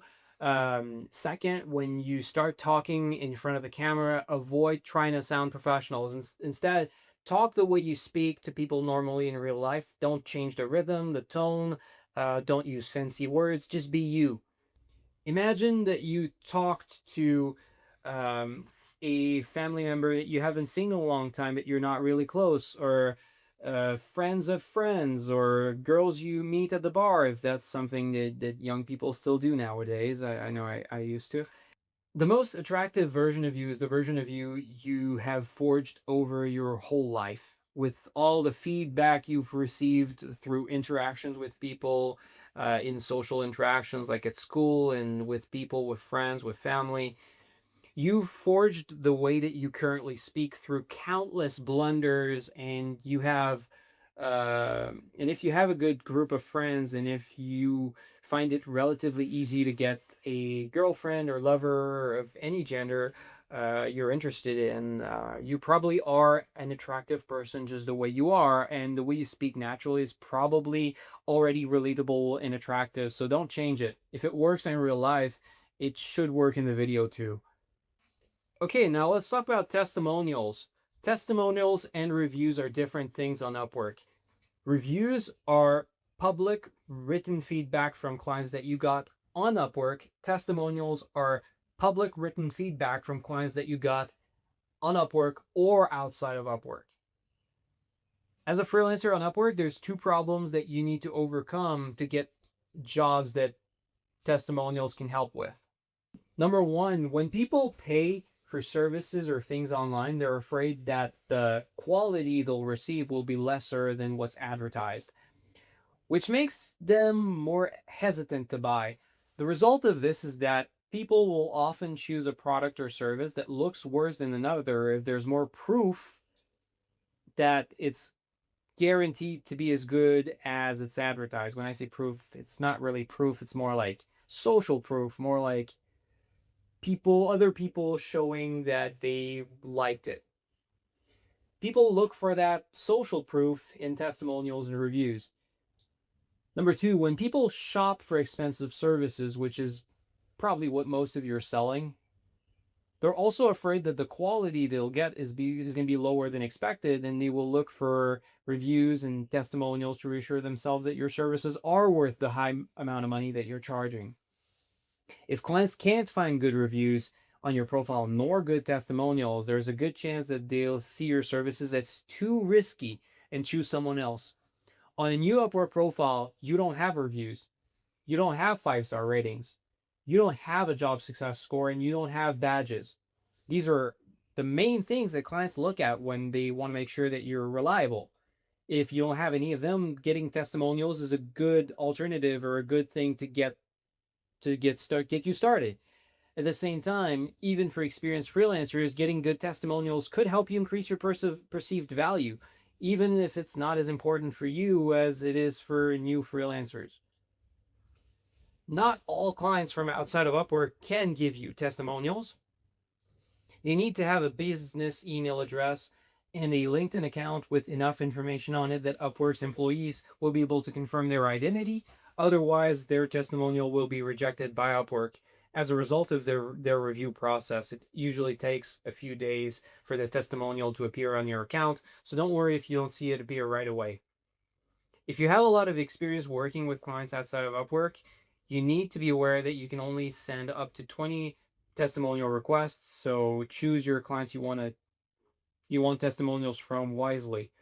At the same time, you don't need to worry too much about a client giving you a bad testimonial because you can always make it private on your account so that you can see it and no one else. When you message your past clients asking for testimonials, keep it simple, short, and sweet, and don't ask too much of them. Here's an example of what you could write on an email, maybe. You could write something like, "Hi, John, would you be willing to write a testimonial about the new website I made for your business?" A short testimonial would be perfect, maybe 1 to 3 sentences or a few short paragraphs would be really appreciated. As always, if you need any assistance or have questions, feel free to reach out. I'm always willing to help. Best regards, your name. Okay, now we're going to talk about specialized profiles. Specialized profiles are a feature on Upwork that allows you to create 2 additional alternate versions of your profile. Upwork shared data about specialized profiles a few years ago in a video, and here are their findings. Freelancers with at least one specialized profile get approximately 33% more invites, approximately 31% increase in interview requests, and approximately 9% increase in offers. That's a video from a few years ago. If you want to check it out, there's going to be a link on screen that's going to be written out. There's a few reasons why specialized profiles help freelancers get more jobs. Number one, they give you more opportunities to be found by clients who use Upwork's search function to look for freelancers because it allows you to rank for more keywords or rank higher in other keywords with your specialized profiles on top of the keywords your general profile already ranks for.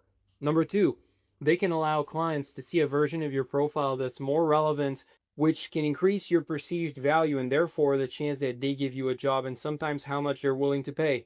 In my opinion, every freelancer should use specialized profiles.